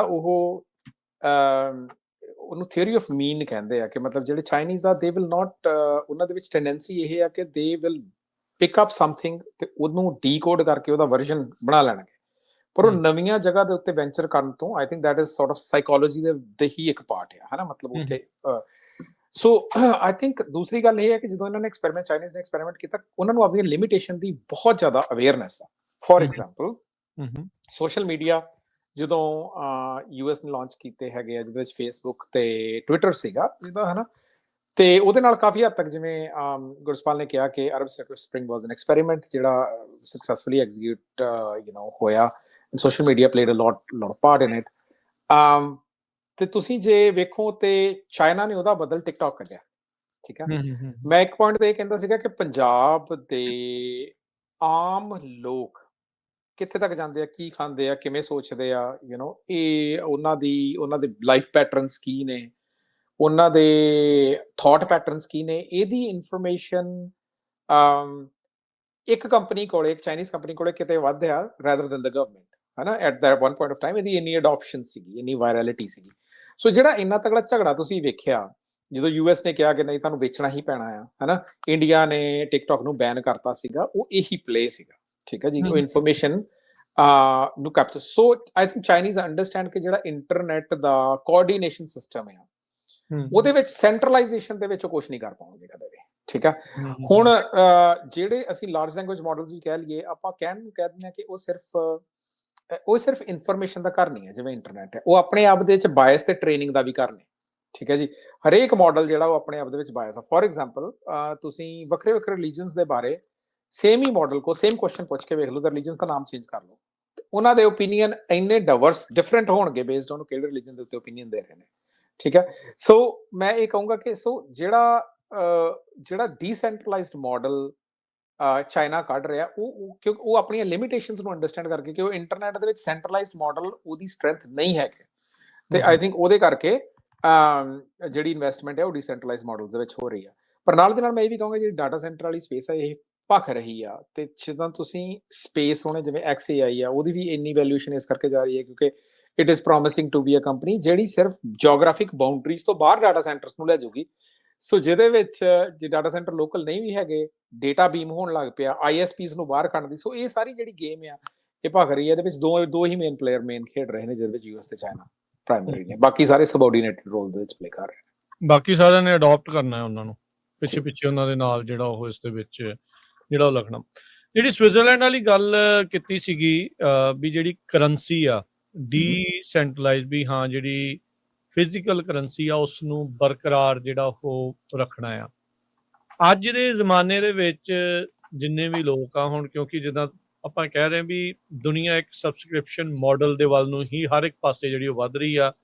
ਜਿੱਦਾਂ ਓਪਨ AI ਦਾ ਜਿਹੜਾ CEO ਆ ਸੈਮ ਐਲਟਮੈਨ ਨੇ ਇੱਕ ਇੰਟਰਵਿਊ 'ਚ ਕਿਹਾ ਸੀਗਾ ਵੀ ਤੁਸੀਂ ਸਾਡੇ ਤੋਂ ਰੈਂਟ ਕਰੋਗੇ ਇੰਟੈਲੀਜੈਂਸ, ਵੀ ਉਹ ਸਾਰੀਆਂ ਜਿਹੜੀਆਂ ਉਹ ਚੀਜ਼ਾਂ ਉਸ ਤਰੀਕੇ ਦੇ ਨਾਲ ਉਹ ਕਹਿੰਦਾ ਸੀਗਾ। ਉੱਥੇ ਸਵਿਟਜ਼ਰਲੈਂਡ ਵਰਗੇ ਇਹ ਮੂਵ ਨੂੰ ਕਿੱਦਾਂ ਦੇਖਿਆ ਜਾਣਾ ਤੇ ਲੋਕਾਂ ਨੂੰ ਕੀ ਸਿੱਖਣਾ ਚਾਹੀਦਾ ਇਸ ਚੀਜ਼ ਦੇ ਉੱਤੋਂ, ਕਿੰਨਾ ਕੁ ਰਿਲਾਈ ਕਰਦਾ ਆ ਤੇ ਕਿੰਨਾ ਕਿਸ ਤੋਂ ਆਪਾਂ ਇੰਡੀਪੈਂਡੈਂਟ ਰਹਿਣਾ। ਗੱਲ ਆਪਾਂ ਸੋਵਰਨਿਟੀ ਦੀ ਹਮੇਸ਼ਾ ਕਰਦੇ ਆ, ਪਰ ਇਹ ਮਾਡਲ ਦੇ ਵਿੱਚ ਕਿਤੇ ਸੋਵਰਨਿਟੀ ਨਜ਼ਰ ਆਊਗੀ? ਦੇਖੋ ਜੀ, ਮੈਂ ਤਾਂ ਇਹ ਕਹਿਣਾ ਕਿ ਇਹ ਨਾ ਬੜੀ ਚਿਰ ਪਹਿਲਾਂ ਮੇਰੇ ਦੋਸਤ ਸੀਗੇ PhD ਤੇ, ਉਹ ਕਹਿੰਦੇ ਕਿ ਜਦੋਂ if you are using something that you are not paying for, ਹੈ ਨਾ, the product is you। ਜੇ ਤੁਸੀਂ ਕੁਝ ਵਰਤ ਰਹੇ ਆ ਜਿਹੜਾ ਤੁਸੀਂ ਜਿਹਦਾ ਪੇ ਨਹੀਂ ਕਰ ਰਹੇ ਤਾਂ ਤੁਸੀਂ ਹੀ ਪ੍ਰੋਡਕਟ ਹੋ। ਠੀਕ ਹੈ, ਸੋ ਜਿਹੜਾ ਸੈਂਟਰਲਾਈਜ਼ ਸਿਸਟਮ ਆਫ ਬੈਂਕਿੰਗ ਆ, ਹੈ ਨਾ, ਜਿਹੜਾ ਡਿਜੀਟਲ ਸਿਸਟਮ ਆਫ ਬੈਂਕਿੰਗ ਆ, ਉਹਦਾ ਜਿਹੜਾ ਸਾਰਾ ਇਨਫਰਾਸਟ੍ਰਕਚਰ ਆ ਉਹ ਕਾਫੀ ਹੱਦ ਤੱਕ ਜਿਹੜੇ ਲਾਰਜ ਪਲੇਅਰਸ ਆ ਉਹਨਾਂ ਦੇ ਹੱਥ ਦੇ ਵਿੱਚ ਆ। ਠੀਕ ਹੈ ਜੀ, ਜਿੱਦਾਂ ਸਵਿਫਟ ਸਿਸਟਮ ਆ,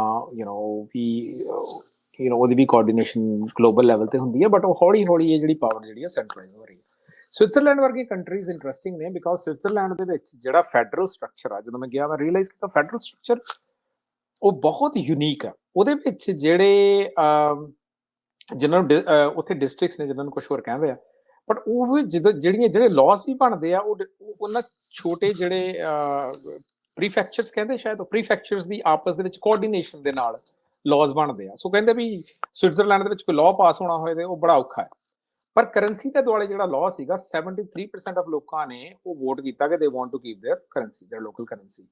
so I think the option, ਇਸ ਚੀਜ਼ ਦੀ ਆਪਸ਼ਨ ਕਿਸੇ ਵੀ, ਭਾਵੇਂ ਉਹ ਕੰਟਰੀ ਆ, ਭਾਵੇਂ ਉਹ ਨੇਸ਼ਨ ਸਟੇਟਸ ਨੇ, ਭਾਵੇਂ ਉਹ ਸਮਾਲ ਮਾਈਨੋਰਿਟੀਜ਼ ਨੇ, ਮੈਨੂੰ ਲੱਗਦਾ ਕਿ ਫਿਊਚਰ ਉਹਨਾਂ ਦਾ ਇਸ ਚੀਜ਼ ਦੇ ਉੱਤੇ ਬੜਾ ਡਿਪੈਂਡੈਂਸ ਹੋਊਗਾ ਕਿ ਕੀ ਉਹ ਸਾਰੇ ਸਿਸਟਮ ਤੋਂ ਡਿਸਕਨੈਕਟ ਕਰਕੇ ਆਪਣੀ ਇੰਡੀਪੈਂਡੈਂਟ ਹਸਤੀ ਕਾਇਮ ਰੱਖ ਸਕਦੇ ਆ ਜਾਂ ਨਹੀਂ।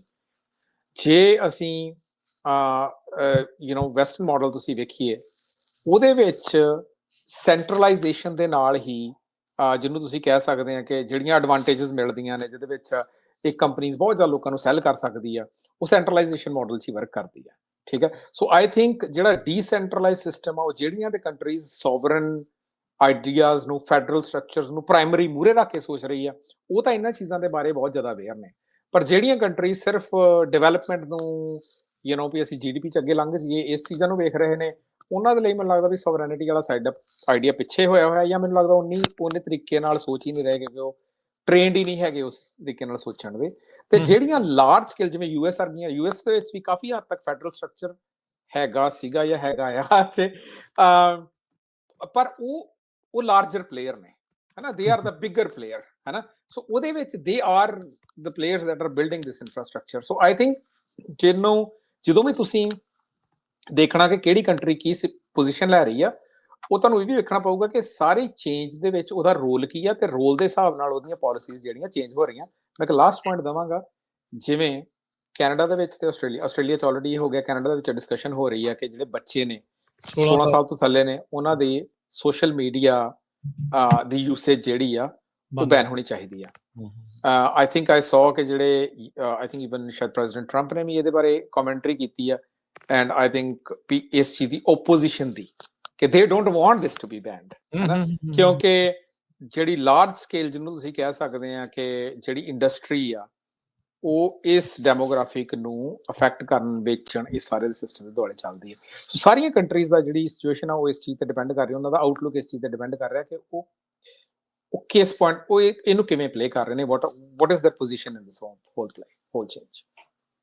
ਗੁਰਜਸਪਾਲ ਜਿਹੜਾ AI ਦਾ ਤੇ ਇਹ ਸੋਸ਼ਲ ਮੀਡੀਆ ਦਾ ਜਿਹੜਾ ਬੈਨ ਹੈਗਾ, ਜਿਹੜਾ ਰਵਿੰਦਰ ਸਿੰਘ ਉਹਨਾਂ ਨੇ ਗੱਲ ਕੀਤੀ, ਇਹ ਮੈਨੀਟੋਬਾ ਦੇ ਵਿੱਚ ਤਾਂ ਬਿਲਕੁਲ ਅੱਜ ਪਲੇ ਹੋ ਰਿਹਾ ਜੀ ਇਹ। ਸੋ ਪਿਛਲੇ ਮਹੀਨੇ ਪ੍ਰੀਮੀਅਰ ਨੇ ਅਨਾਉਂਸ ਕੀਤਾ ਵੀ 16 ਸਾਲ ਤੱਕ ਦੇ ਬੱਚਿਆਂ ਲਈ ਸੋਸ਼ਲ ਮੀਡੀਆ ਬੈਨ। ਸੋ ਪਿਛਲੇ ਮਹੀਨੇ ਮੈਨੀਟੋਬਾ ਦੀ ਸਰਕਾਰ ਨੇ ਅਨਾਉਂਸ ਕਰਤਾ ਸੀਗਾ, ਤੇ ਉਹਦੇ ਵਿੱਚ ਉਹਨਾਂ ਨੇ ਇਸ ਹਫ਼ਤੇ AI ਨੂੰ ਵੀ ਐਡ ਕਰਨ ਦੀ ਗੱਲ ਕੀਤੀ ਹੈ ਵੀ ਸਿਰਫ ਸੋਸ਼ਲ ਮੀਡੀਆ ਨਹੀਂ, ਵੀ 16 ਸਾਲ ਤੋਂ ਘੱਟ ਉਮਰ ਦੇ ਬੱਚਿਆਂ ਲਈ AI ਵੀ ਬੈਨ ਕੀਤੀ ਜਾਵੇ। ਉਹਦੇ ਚ ਹੁਣ ਮਤਲਬ ਉਹਦੇ ਰਾਉਂਡ ਹਜੇ ਇਹ ਜਿਹੜਾ AI ਵਾਲਾ ਹਜੇ ਨਹੀਂ ਹੋਇਆ, ਉਹਦੇ ਰਾਉਂਡ ਡਿਬੇਟ ਚੱਲ ਰਹੀ ਹੈ, ਕਿਉਂਕਿ ਜਿਹੜੇ ਟੀਚਰਸ ਆ ਉਹ ਕਹਿ ਰਹੇ ਆ ਵੀ AI ਨੂੰ ਵਰਤਿਆ ਜਾ ਸਕਦਾ ਐਜੂਕੇਸ਼ਨ ਲਈ, ਜਾਂ ਜਿਹੜੇ ਲਰਨਿੰਗ ਮਾਹੌਲ ਦੇ ਵਿੱਚ ਜਿਹੜਾ ਸੋਸ਼ਲ ਮੀਡੀਆ ਦਾ ਬੈਨ ਆ ਉਹਦੇ ਰਾਉਂਡ ਜਿਹੜਾ ਡਿਬੇਟ ਇਹ ਚੱਲ ਰਹੀ ਹੈ ਵੀ ਇਹਨੂੰ ਅਸੀਂ ਇਨਫੋਰਸ ਕਿਵੇਂ ਕਰਾਂਗੇ, ਮਤਲਬ ਕਿਉਂਕਿ ਇਨਫੋਰਸਮੈਂਟ ਦੇ ਰਾਉਂਡ ਹਜੇ ਕੋਈ ਗਾਈਡਲਾਈਨਸ ਨਹੀਂ ਆਈਆਂ, ਜਾਂ ਇਵਨ ਪੇਰੈਂਟਸ ਵੀ ਉਸ ਚੀਜ਼ ਨੂੰ ਕਿਵੇਂ ਇਨਫੋਰਸ ਕਰ ਸਕਦੇ ਆ, ਹਨਾ। ਪਰ ਇਹਦੇ ਚ ਜਿਹੜੀ ਬੜੀ ਇੰਪੋਰਟੈਂਟ ਗੱਲ ਇਹ ਹੈਗੀ ਹੈ ਵੀ ਜਿਹੜਾ ਇਹ ਡਿਸੀਜਨ ਹੈ ਇਹ ਆਪਾਂ ਕਿੱਥੇ ਰੱਖਣਾ। ਦੂਜੀ ਗੱਲ ਜਿਹੜੀ ਹੈਗੀ ਜਿਹੜੀ ਇਨਫੋਰਮੇਸ਼ਨ ਹੈਗੀ ਹੈ ਉਹਨੂੰ ਜੱਜ ਕਰਨ ਦਾ ਤਰੀਕਾ ਕਿੱਥੋਂ ਹੋਣਾ, ਮਤਲਬ ਆਪਾਂ ਬਾਹਲੀ ਦੂਰ ਕਾਹਤੋਂ ਜਾਣਾ। ਮਤਲਬ ਜਿਵੇਂ ਤੁਸੀਂ ਨਾ ਅਰਵਿੰਦਰ ਸਿੰਘ ਸ਼ੁਰੂ ਕੀਤੀ ਸੀਗੀ ਗੱਲ ਇੱਥੋਂ ਵੀ ਜਿਹੜੀਆਂ ਪੇਡ ਕੈਂਪੇਨਸ ਹੈਗੀਆਂ ਉਹ ਸ਼ਾਮ ਤੱਕ ਕਿਸੇ ਗੱਲ ਬਾਰੇ ਤੁਹਾਡਾ ਓਪੀਨੀਅਨ ਬਦਲ ਦਿੰਦੀਆਂ। ਬਿਲਕੁਲ ਠੀਕ ਹੈ ਨਾ। ਅਸੀਂ ਤਾਂ ਰਾਜਕਰਨਵੀਰ ਸਿੰਘ, ਤੁਸੀਂ ਜਦੋਂ ਸਵੇਰੇ ਅਪਡੇਟ ਅਮਰੀਕਾ ਸ਼ੋਅ ਦੀ ਤਿਆਰੀ ਕਰਦੇ ਹੋ ਜਾਂ ਤੁਸੀਂ ਸਾਰੀ ਦਿਹਾੜੀ ਅੱਡ ਪੋਜੀਸ਼ਨ ਵਾਲੇ ਬੰਦਿਆਂ ਨਾਲ ਗੱਲ ਕਰਦੇ ਹੋ, ਠੀਕ ਹੈ ਨਾ, ਅੱਡ ਪੋਜੀਸ਼ਨ ਵਾਲੇ ਨਿਊਜ਼ਪੇਪਰਸ ਪੜ੍ਹਦੇ ਹੋ। ਮੈਂ ਵੀ ਹਮੇਸ਼ਾ ਇਹ ਗੱਲ ਕੋਸ਼ਿਸ਼ ਕਰਦਾ ਹੁੰਦਾ ਵੀ ਜੇ ਮੈਂ ਨੈਸ਼ਨਲ ਪੋਸਟ ਪੜ੍ਹਨਾ, ਠੀਕ ਹੈ ਨਾ, ਤਾਂ ਮੈਂ CBC ਵੀ ਜ਼ਰੂਰ ਪੜ੍ਹਾਂ, ਜਾਂ ਮੈਂ ਗਲੋਬ ਐਂਡ ਮੇਲ ਪੜ੍ਹਨਾ ਤਾਂ ਮੈਂ ਜਿਹੜਾ ਸਿਟੀ ਨਿਊਜ਼ ਹੈ, ਮਤਲਬ ਜਿਹੜੇ ਸਪੈਕਟਰਮ ਤੇ ਅੱਡ ਹੈਗੇ ਉਹ ਕਿਵੇਂ ਕਰਦੇ ਆ। ਪਰ ਹੁਣ ਜਿਹੜੇ ਬੰਦੇ ਬਿਲਕੁਲ ਹੀ ਉਸ ਚੀਜ਼ ਤੋਂ ਅਨਅਵੇਅਰ ਨੇ, ਜਿਹਦੇ ਵਿੱਚ ਜਿਹੜਾ ਬਹੁਤ ਵੱਡਾ ਸੈਕਟਰ ਹੈਗਾ ਜਿਹੜੀ ਸਾਡੀ ਪੇਰੈਂਟਸ ਦੀ ਜਨਰੇਸ਼ਨ ਹੈ, ਜਿਨ੍ਹਾਂ ਕੋਲੇ ਹੁਣ ਘਰੇ ਫੋਨ ਹੈਗਾ, ਉਹਨਾਂ ਲਈ ਇਹ ਸਾਰੀ ਚੀਜ਼ ਕਿਵੇਂ ਪਲੇ ਆਊਟ ਹੋ ਰਹੀ ਹੈ ਤੇ ਸਰਕਾਰਾਂ ਉਹਨੂੰ ਕਿਵੇਂ ਕੰਟਰੋਲ ਕਰ ਰਹੀਆਂ ਨੇ, ਹਨਾ। ਤੇ ਫਿਰ ਜੇ ਉਹ ਬੈਨ ਹੁਣ ਮਤਲਬ ਠੀਕ ਹੈ, ਜੇ ਉਹ ਉਧਰ ਇੱਕ ਸਪੈਕਟਰਮ ਤੇ ਉਹ 올ਡਰ ਜਨਰੇਸ਼ਨ ਤੇ ਉਹ ਚੀਜ਼ ਉਹਨੂੰ ਅਫੈਕਟ ਕਰ ਰਹੀ ਹੈ, ਪਰ ਐਟ ਦਾ ਸੇਮ ਟਾਈਮ ਉਹ ਸਾਡੀ ਯੰਗਰ ਜਨਰੇਸ਼ਨ ਨੂੰ ਅਫੈਕਟ ਕਰ ਰਹੀ ਹੈ। ਮੇਰੇ ਖਿਆਲ ਨਾਲ ਉਹਦੇ ਵਿੱਚ ਜਿਹੜਾ ਜ਼ਿਆਦਾ ਵੱਡਾ ਤਾਂ ਕਾਰਨ ਇਹੀ ਹੈਗਾ ਵੀ ਰੈਦਰ ਦੈਨ ਕੰਟਰੋਲਿੰਗ, ਉਹਨਾਂ ਨੂੰ ਇਹ ਹੈਗਾ ਵੀ ਯਾਰ ਐਟਲੀਸਟ ਫੋਕਸਡ ਬੱਚਿਆਂ ਨੂੰ ਪੜ੍ਹਾਈ ਵੱਲ, ਜਾਂ ਜਿਹੜੇ ਬਾਹਰਲੇ ਇਨਫਲੂਐਂਸ ਹੈਗੇ। ਟਿਕਟੌਕ ਦਾ ਵੀ ਇਹੀ ਸੀਗਾ, ਮਤਲਬ ਸਾਨੂੰ ਨਹੀਂ ਪਤਾ ਇਹ ਗੱਲ ਕਿੰਨੀ ਕੁ ਸੱਚ ਹੈ ਵੀ ਜਿਹੜਾ ਟਿਕਟੌਕ ਬੈਨ ਦਾ ਇੱਕ ਬਹੁਤ ਵੱਡਾ ਰੀਜ਼ਨ ਦਿੰਦੇ ਹੁੰਦੇ ਸੀਗੇ ਵੀ ਚੀਨ ਦੇ ਵਿੱਚ ਜਿਹੜਾ ਚਾਈਨੀਜ਼ ਬੱਚਾ ਜੇ ਉਹ ਟਿਕਟੌਕ ਦੇਖ ਰਿਹਾ ਤਾਂ ਉਹਨੂੰ ਹੋਰ ਐਲਗੋਰਿਦਮ ਹੋਰ ਵੀਡੀਓਜ਼ ਦਿਖਾ ਰਹੀ ਹੈ, ਤੇ ਜੇ ਅਮਰੀਕਾ ਦੇ ਵਿੱਚ ਦੇਖ ਰਿਹਾ ਤਾਂ ਉਹਨੂੰ ਐਲਗੋਰਿਦਮ ਹੋਰ ਵੀਡੀਓਜ਼ ਦਿਖਾ ਰਹੀ ਹੈ। ਸੋ ਉਹ ਬਿਲਕੁਲ ਉਹ ਕੰਟਰੋਲ ਹੋ ਰਿਹਾ, ਪਰ ਉਹਦੇ ਵਿੱਚ ਸਰਕਾਰ ਦੀ ਦਖਲਅੰਦਾਜ਼ੀ ਕਿੱਥੇ ਕੁ ਤੱਕ ਚਾਹੀਦੀ ਹੈ, ਫਿਰ ਉਹਦੇ ਵਿੱਚ ਸਰਕਾਰ ਦੀ ਇੰਟੈਂਸ਼ਨ ਕੀ ਹੈ, ਬੜੇ ਇੰਪੋਰਟੈਂਟ ਪਰਸਪੈਕਟਿਵ ਹੈ। ਤੇ ਫਿਰ ਉਹਦੇ ਚੋਂ ਅਸੀਂ ਆਪ ਕਿਵੇਂ ਬਚਣਾ, ਸਾਡੇ ਬੱਚਿਆਂ ਨੂੰ ਕਿਵੇਂ ਬਚਾਉਣਾ ਤੇ ਸਾਡੇ ਘਰਦਿਆਂ ਨੂੰ ਕਿਵੇਂ ਬਚਾਉਣਾ। ਮਤਲਬ ਹੁਣ ਪੰਜਾਬੀ ਰੇਡੀਓ USA ਦੀ ਜਿਹੜੀ ਲਿਸਨਰਸ਼ਿਪ ਹੈਗੀ, ਜਿਹੜੇ ਘਰਾਂ ਦੇ ਵਿੱਚ ਬੈਠੇ ਸੁਣ ਰਹੇ ਜਿਹੜੇ ਸਾਡੇ ਬਜ਼ੁਰਗ ਹੈ, ਹਨਾ, ਉਹਨਾਂ ਨੂੰ ਅਸੀਂ ਕਿਵੇਂ ਉਹ ਕਿਵੇਂ ਦੇਖ ਸਕਣ ਵੀ ਜੋ ਉਹ ਦੇਖ ਰਹੇ ਹੋ ਸੱਚ ਹੈ ਜਾਂ ਉਹ ਨਹੀਂ, ਜਾਂ ਉਹ ਝੂਠ ਹੈ, ਠੀਕ ਹੈ ਨਾ। ਇਹ ਖਿਲਾਰਾ ਵਧ ਹੀ ਰਿਹਾ ਇਹਦੇ ਵਿੱਚ। ਇੱਕ ਹਾਂਜੀ, ਮੈਂ ਇਹਦੇ ਵਿੱਚ ਇੱਕ ਕਹਾਂਗਾ ਕਿ ਇਹਨੂੰ ਅਸੀਂ ਇਹ ਜਿਹੜਾ ਸੋਸ਼ਲ ਮੀਡੀਆ ਦਾ ਐਸਪੈਕਟ ਆ, ਹਨਾ, ਉਹਨੂੰ ਅਸੀਂ ਇੱਕ ਐਡਿਕਸ਼ਨ ਵਾਂਗੂ ਵੀ ਦੇਖ ਸਕਦੇ ਹਾਂ। ਇਹਨੂੰ ਬਹੁਤ ਸਾਰੀ ਆਪਣੀ ਜਿਹੜੀ 올ਡਰ ਜਨਰੇਸ਼ਨ ਆ ਉਹ ਇਹ ਮੰਨ ਕੇ ਰਾਜੀ ਨਹੀਂ, ਯੰਗ ਜਨਰੇਸ਼ਨ ਵੀ ਕਾਫੀ ਹੱਦ ਤੱਕ ਮੰਨ ਕੇ ਰਾਜੀ ਨਹੀਂ ਕਿ ਸੋਸ਼ਲ ਮੀਡੀਆ ਇੱਕ ਐਡਿਕਸ਼ਨ ਵੀ ਹੈਗੀ ਹੈ। It is a tool to form an opinion. ਤੇ ਉਹਦਾ ਇੱਕ ਰੀਜ਼ਨ ਹੈ ਕਿ ਇੱਕ ਪਰਟੀਕੂਲਰ ਏਜ ਦੇ ਵਿੱਚ, ਜਿਹਦੇ ਵਿੱਚ ਤੁਹਾਡੇ ਕੋਲ ਟਾਈਮ ਵੀ ਵੱਧ ਹੁੰਦਾ, ਜੇ ਤੁਸੀਂ ਯੰਗ ਹੁੰਦੇ ਆ ਉਦੋਂ ਵੀ ਵੱਧ ਹੁੰਦਾ, ਜੇ ਤੁਸੀਂ 올ਡਰ ਆ ਉਦੋਂ ਵੀ ਤੁਹਾਡੇ ਕੋਲ ਥੋੜਾ ਟਾਈਮ ਵੱਧ ਹੁੰਦਾ। ਉਹਦੇ ਵਿੱਚ and that is the demographic that is being targeted. ਜਿਹੜੀ 올ਡਰ ਜਨਰੇਸ਼ਨ ਆ ਉਹਨਾਂ ਨੂੰ ਓਪੀਨੀਅਨ ਫਾਰਮ ਕਰਨ ਦੇ ਵਿੱਚ ਤੇ ਪੋਲੀਟੀਕਲ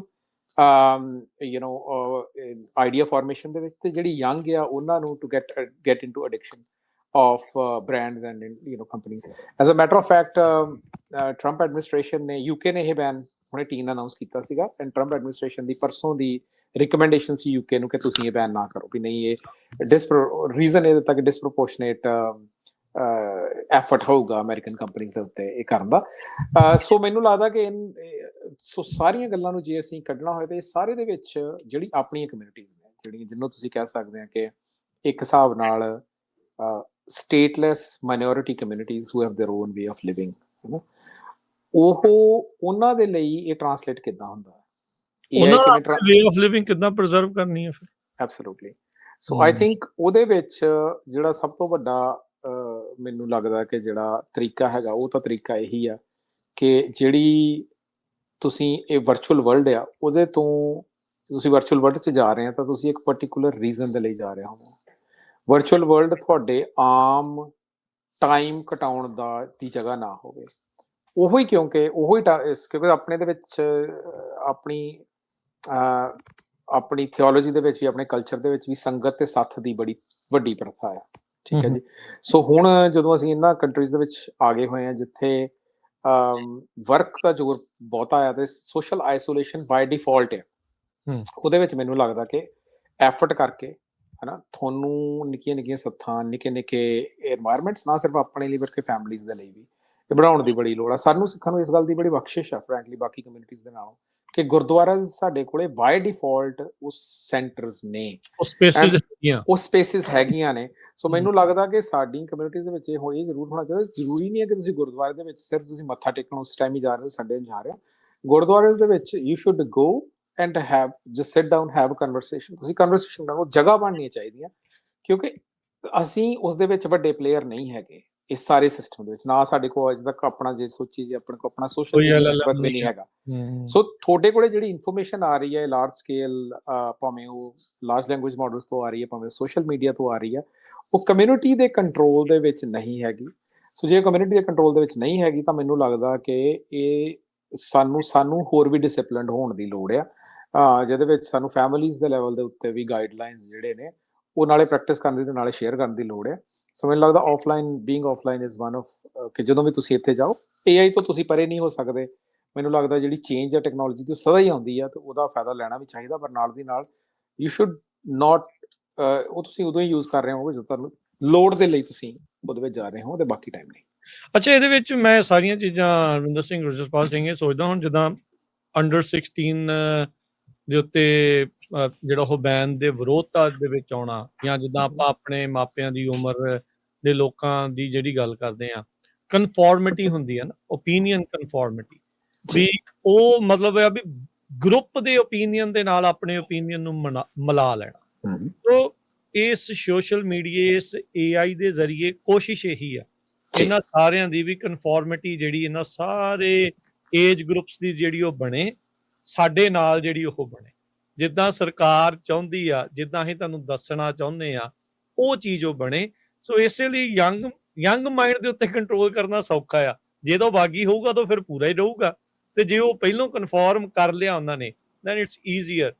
ਹੁਣ ਤੁਸੀਂ ਦੇਖੋ ਜਦੋਂ ਨਾਰਵੇ ਵਾਲਾ ਇਨਸੀਡੈਂਟ ਹੋਇਆ ਆ, ਉੱਥੇ ਪੱਤਰਕਾਰ ਨੇ ਸਵਾਲ ਪੁੱਛਿਆ, ਉੱਥੇ ਜਿਹੜਾ ਬਾਬੂ ਨੇ ਆ ਕੇ ਬਾਅਦ ਦੇ ਵਿੱਚ ਉਸ ਬੀਬੀ ਦੇ ਨਾਲ ਗੱਲਾਂ ਕਰਦਾ ਸੀ ਐ ਉਂਗਲਾ ਕਰ ਕਰਕੇ, ਉਹਨੂੰ ਕਿਸੇ ਨੇ ਹੋਮ ਮਿਨਿਸਟਰੀ ਨੇ ਥੋੜੀ ਕਿਹਾ ਵੀ ਉਹਨੂੰ ਜਾ ਕੇ ਇਦਾਂ ਕਹਿਣਾ। ਉਹਦਾ ਓਪੀਨੀਅਨ ਆਲਰੇਡੀ ਕਨਫਰਮ ਕਰ ਚੁੱਕੇ ਸੀ, ਉਹ ਆਲਰੇਡੀ ਉਸ ਟ੍ਰਾਂਜੀਸ਼ਨ ਦੇ ਵਿੱਚੋਂ ਲੰਘ ਚੁੱਕਾ ਸੀ, ਜਿਸ ਤੋਂ ਬਾਅਦ ਚ ਕਿਸੇ ਨੂੰ ਇਹ ਦੱਸਣ ਦੀ ਲੋੜ ਨਹੀਂ ਪੈਂਦੀ ਵੀ ਤੁਸੀਂ ਕਿੱਦਾਂ ਕਰਨਾ ਹੈ, ਕਿਵੇਂ ਕਰਨਾ ਆ। They already are part of it. ਉਹ ਉਸ ਪ੍ਰੋਪੇਗੈਂਡੇ ਦਾ ਬੰਦਾ ਦਾ ਜਿਹੜਾ ਉਹ ਕੰਮ ਹੋ ਚੁੱਕਾ ਆ। ਅੱਜ ਮੈਂ ਇੱਕ will discuss this later on, ਬਾਅਦ ਦੇ ਵਿੱਚ ਅਗਲੇ ਪ੍ਰੋਗਰਾਮ ਦੇ ਵਿੱਚ ਮੇਬੀ ਜਾਂ ਹੋਰ ਪ੍ਰੋਗਰਾਮ ਦੇ ਵਿੱਚ ਵੀ ਇੱਕ ਕੇਸ ਸਾਹਮਣੇ ਆਇਆ ਆ। ਉਸ ਦੇ ਵਿੱਚ ਇਹ ਚੀਜ਼ ਕਨਫਰਮ ਹੋਈ ਆ, ਕਹਿੰਦੇ ਵੀ ਜਿਹੜੀਆਂ ਬਿਗ ਟੈਕ ਕੰਪਨੀਜ਼ ਦੇ ਆਲਰੇਡੀ ਨੋ ਵੀ ਉਹਨਾਂ ਦੇ ਅੰਦਰ ਇਦਾਂ ਦੇ ਮੁਲਾਜ਼ਮ ਸੀਗੇ ਜਿਹੜੇ ਕਿ ਇੱਕ ਮੁਲਕ ਦਾ ਪੱਖ ਪੂਰ ਰਹੇ ਸੀ, ਜਾਂ ਉਹਦੇ ਜਿਹੜਾ ਕ੍ਰਿਟੀਸਾਈਜ਼ ਕਰਨ ਵਾਲੇ ਲੋਕਾਂ ਦੀ ਆਵਾਜ਼ ਨੂੰ ਦੱਬ ਰਹੇ ਸੀ, ਬਟ ਉਹਨਾਂ ਕੰਪਨੀਆਂ ਨੇ ਬਲਾਈਂਡ ਆਈ ਉਹਨਾਂ ਦੇ ਉੱਤੇ ਜਿਹੜੀ ਉਹ ਕਰ ਰੱਖੀ। So this is all part of it. ਹੁਣ ਜਦੋਂ ਸ਼ੁਰੂਆਤ ਕੀਤੀ ਆਪਾਂ, ਮੈਟਾ ਨੂੰ ਇੰਨਾ ਵੱਡਾ ਡਾਟਾ ਸੈਂਟਰ ਮਿਲੂਗਾ, ਵਟ ਡੂ ਯੂ ਥਿੰਕ ਵੀ ਉਹ ਇੰਡੀਆ ਦੀ ਗੱਲ ਨਹੀਂ ਬਣਨ? ਐਬਸੋਲੂਟਲੀ ਵੀ ਉਹ ਮਾਰਕੀਟਸ ਨੂੰ ਜਿਹੜਾ ਉਹ ਕਰਨਾ। ਸੋ ਓਪੀਨੀਅਨ ਨੂੰ ਸ਼ੇਪ ਕਰਨ ਦਾ ਜਿਹੜਾ ਇਸ ਟਾਈਮ ਇਹ ਏਜੰਡੇਸ ਦੇ ਥਰੂ ਇਹ ਸਾਰਾ ਕੁਝ ਆਪਾਂ ਟੈਕਨੋਲੋਜੀ ਦੇ ਥਰੂ ਪਰੋਸ ਹੋ ਰਿਹਾ, we have to be extra care. Absolutely ਮੈਂ ਇਹ ਕਹੂੰਗਾ ਕਿ ਇਨ ਦਾ ਐਂਡ ਸਾਨੂੰ ਚੇਤਾ ਰੱਖਣ ਦੀ ਲੋੜ ਹੁੰਦੀ। ਮੈਂ ਬਹੁਤ ਸਮਾਂ ਪਹਿਲਾਂ ਮੈਂ ਆਪਣਾ ਜਿਹੜਾ ਕਰੀਅਰ ਸੀਗਾ ਉਹ ਜਰਨਲਿਜ਼ਮ, ਸਕੂਲ ਆਫ ਜਰਨਲਿਜ਼ਮ ਦੇ ਵਿੱਚ ਟੈਕ 'ਚ ਹੀ ਸ਼ੁਰੂ ਕੀਤਾ। ਸਕੂਲ ਆਫ ਜਰਨਲਿਜ਼ਮ ਦੇ ਵਿੱਚ ਯੂਨੀਵਰਸਿਟੀ ਮਿਸੀਸਿਪੀ ਵਿੱਚ ਸ਼ੁਰੂ ਕੀਤਾ ਸੀ। ਤੇ ਉਹਦੇ ਵਿੱਚ ਜਿਹੜੀ ਇੱਕ ਚੀਜ਼ ਤੁਸੀਂ ਬੜੀ ਅਰਲੀ ਔਨ ਜਾਣ ਜਾਂਦੇ ਆ ਕਿ in the end news is a business, information is a business. ਠੀਕ ਹੈ ਜੀ। ਫੇਸਬੁੱਕ ਵੀ ਬਿਜ਼ਨਸ ਆ, ਹੈ ਨਾ। ਉਹ ਐਡ ਰੈਵਨਿਊਜ਼ ਦੇ ਉੱਤੇ ਉਹ ਸੈੱਲ ਕਰਦੀ ਹੈ, ਉਹਦਾ ਕੋਈ ਦੇਣਦਾਰੀ ਨਹੀਂ ਹੈਗੀ ਉਹ ਤੁਹਾਨੂੰ ਕਿ ਉਹ ਤੁਹਾਨੂੰ ਸਹੀ ਇਨਫੋਰਮੇਸ਼ਨ ਮੁਹੱਈਆ ਕਰਵਾਏ। ਸੋ ਮੈਂ ਦੂਸਰੀ ਗੱਲ ਇੱਕ ਹੋਰ ਕਹਿਣਾ ਸੋਚਦਾ ਹੁੰਦਾ ਕਿ ਜਿਹੜੀ ਇਨਫੋਰਮੇਸ਼ਨ ਤੁਹਾਡੇ ਕੋਲ ਚੱਲ ਕੇ ਆਏ ਉਸ ਦਾ ਪ੍ਰੋਪੇਗੈਂਡਾ ਹੁੰਦੀ ਹੈ। ਜਿਹੜੀ ਇਨਫੋਰਮੇਸ਼ਨ ਤੁਹਾਨੂੰ ਲੱਭਣ ਜਾਣਾ ਪਏ ਉਹ ਤੁਸੀਂ ਨੌਲੇਜ ਦੀ ਸਰਚ 'ਚ ਜਾਂਦੇ ਆ, ਹੈ ਨਾ। ਸੋ ਮੈਨੂੰ ਇਹ ਲੱਗਦਾ ਕਿ ਜਿਹੜੀ ਇਹ ਬਾਇਸ ਹੈਗੀ ਹੈ ਸਿਸਟਮਸ ਦੇ ਵਿੱਚ built in the and industries ਨੇ, ਕੰਪਨੀਜ਼ ਨੇ ਆਪਣੀਆਂ ਸਭ ਤੋਂ ਵੱਧ ਡੈਮੋਗ੍ਰਾਫਿਕ ਨੂੰ ਸਰਚ ਕਰਨਾ। ਹੁਣ ਡੈਮੋਗ੍ਰਾਫਿਕ ਦੇ ਆਪਣੇ ਇੱਕ ਓਪੀਨੀਅਨ ਫਾਰਮੇਸ਼ਨ ਦੇ ਪ੍ਰੋਸੈਸ ਜਿਹੜੇ ਆ ਜਿਸ ਚੋਂ ਨਿਕਲ ਰਹੀਆਂ ਨੇ। ਸੋ ਆਈ ਥਿੰਕ ਕਨਫਰਮਿਟੀ ਦਾ ਆਈਡੀਆ ਜਿਹੜਾ ਹੈਗਾ, ਜਦੋਂ ਵੀ ਤੁਸੀਂ ਲਾਰਜ ਸਕੇਲ ਸਿਸਟਮਸ ਦੇ ਉੱਤੇ ਜਾਓਗੇ ਤੇ ਜਿਹੜੀਆਂ ਵੀ ਚੀਜ਼ਾਂ ਕਨਫਰਮ ਨਹੀਂ ਕਰਦੀਆਂ ਉਹ ਆਮ ਤੌਰ ਦੇ ਉੱਤੇ ਏਲੀਅਨ ਆਕਰ ਹੁੰਦੀਆਂ ਨੇ। ਠੀਕ ਹੈ ਜੀ। ਤੁਸੀਂ ਜੇ ਤੁਸੀਂ ਇਸ ਟਾਈਮ US ਪੋਲੀਟੀਕਲ ਡਿਸਕੋਰਸ ਦੀ ਵੀ ਗੱਲ ਕਰੋ ਤੇ ਉਹਦੇ ਵਿੱਚ ਵੀ ਇਹ ਚੀਜ਼ ਉਭਾਰੀ ਜਾ ਰਹੀ ਹੈ ਕਿ ਹਾਂਜੀ ਜੀ ਜਿਹੜੇ ਕਨਫਰਮ ਨਹੀਂ ਕਰਦੇ, ਹੈ ਨਾ, ਜਿਹੜੇ ਕਨਫਰਮ ਉਹ they are aliens to the society, ਹੈ ਨਾ। ਸੋ ਮੈਨੂੰ ਇਹ ਲੱਗਦਾ ਹੈ ਕਿ ਇਹ ਮਾਈਨੋਰਟੀਜ਼ ਦੇ ਲਈ ਇਹ ਸਦਾ ਸਟਰਗਲ ਰਹਿੰਦੀ ਆ, ਪਰ ਉਹਨਾਂ ਦਾ ਆਪਣਾ ਤੌਰ ਤਰੀਕਾ ਹੁੰਦਾ ਹੈ ਵੀ ਜਿਹਦੇ ਨਾਲ ਉਹ ਆਪਣੀਆਂ ਹੱਦ ਬੰਦੀਆਂ ਤੈਅ ਕਰਦੇ ਨੇ।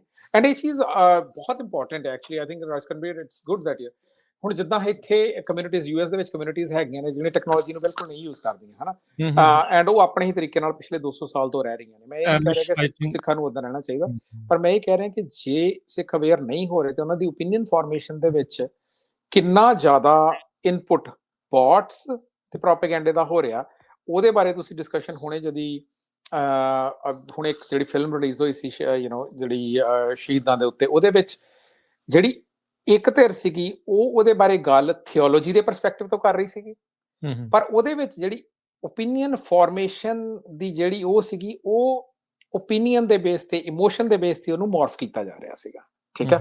ਸੋ ਮੈਨੂੰ ਲੱਗਦਾ ਕਿ ਇਹ ਚੀਜ਼ ਦੇ ਬਾਰੇ ਸੁਪਰ ਅਵੇਅਰ ਰਹਿਣ ਦੀ ਲੋੜ ਆ ਮਾਈਨੋਰਟੀਜ਼ ਦੇ ਲਈ, ਖਾਸ ਕਰਕੇ। ਇਹ ਚੀਜ਼ ਡਿਸਕਨੈਕਸ਼ਨ ਜਿਹੜਾ ਆ ਉਹ ਸਭ ਤੋਂ ਵੱਡਾ ਤਰੀਕਾ ਆ।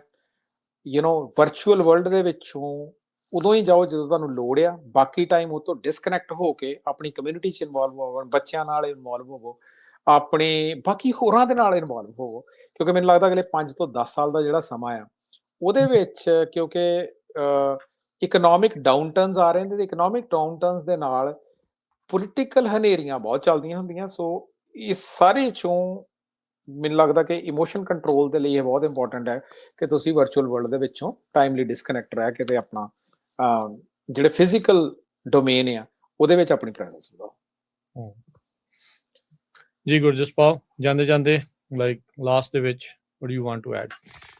ਬਸ ਜੀ, ਅਰਵਿੰਦਰ ਸਿੰਘ ਭਾਜੀ ਨੇ ਬਹੁਤ ਸੋਹਣਾ ਜਿਹੜਾ ਹੈ ਕਨਕਲੂਡ ਕੀਤਾ ਹੈਗਾ ਵੀ ਅਸੀਂ ਅਬਜ਼ਰਵ ਕਰਨਾ ਕੀ ਹੋ ਰਿਹਾ ਹੈ। ਜਿਹੜੀ ਮਤਲਬ ਤੁਸੀਂ ਮੂਵੀ ਦੀ ਜਿਹੜੀ ਐਗਜ਼ਾਮਪਲ ਹੈ ਬੜੀ ਸੋਹਣੀ ਔਰ ਰੈਲੇਵੈਂਟ ਹੈ ਵੀ ਜਿਹੜੇ ਸਾਡੇ ਓਪੀਨੀਅਨ ਬਣ ਰਹੇ ਆ ਕੀ ਉਹ ਸਾਡੇ ਸਿਧਾਂਤ ਚੋਂ ਆ ਰਹੇ ਆ, ਕਿ ਉਹ ਜਿਹੜੀ ਸਾਨੂੰ ਫੈਕਚੁਅਲ ਜਾਣਕਾਰੀ ਪਤਾ ਉਹਦੇ ਚੋਂ ਆ ਰਹੇ ਆ, ਉਹ ਸਿੰਪਲੀ ਇੱਕ ਓਪੀਨੀਅਨ ਕ੍ਰੀਏਟ ਕੀਤਾ ਜਾ ਰਿਹਾ ਜਿਹੜਾ ਇਮੋਸ਼ਨ ਬੇਸਡ ਹੈ।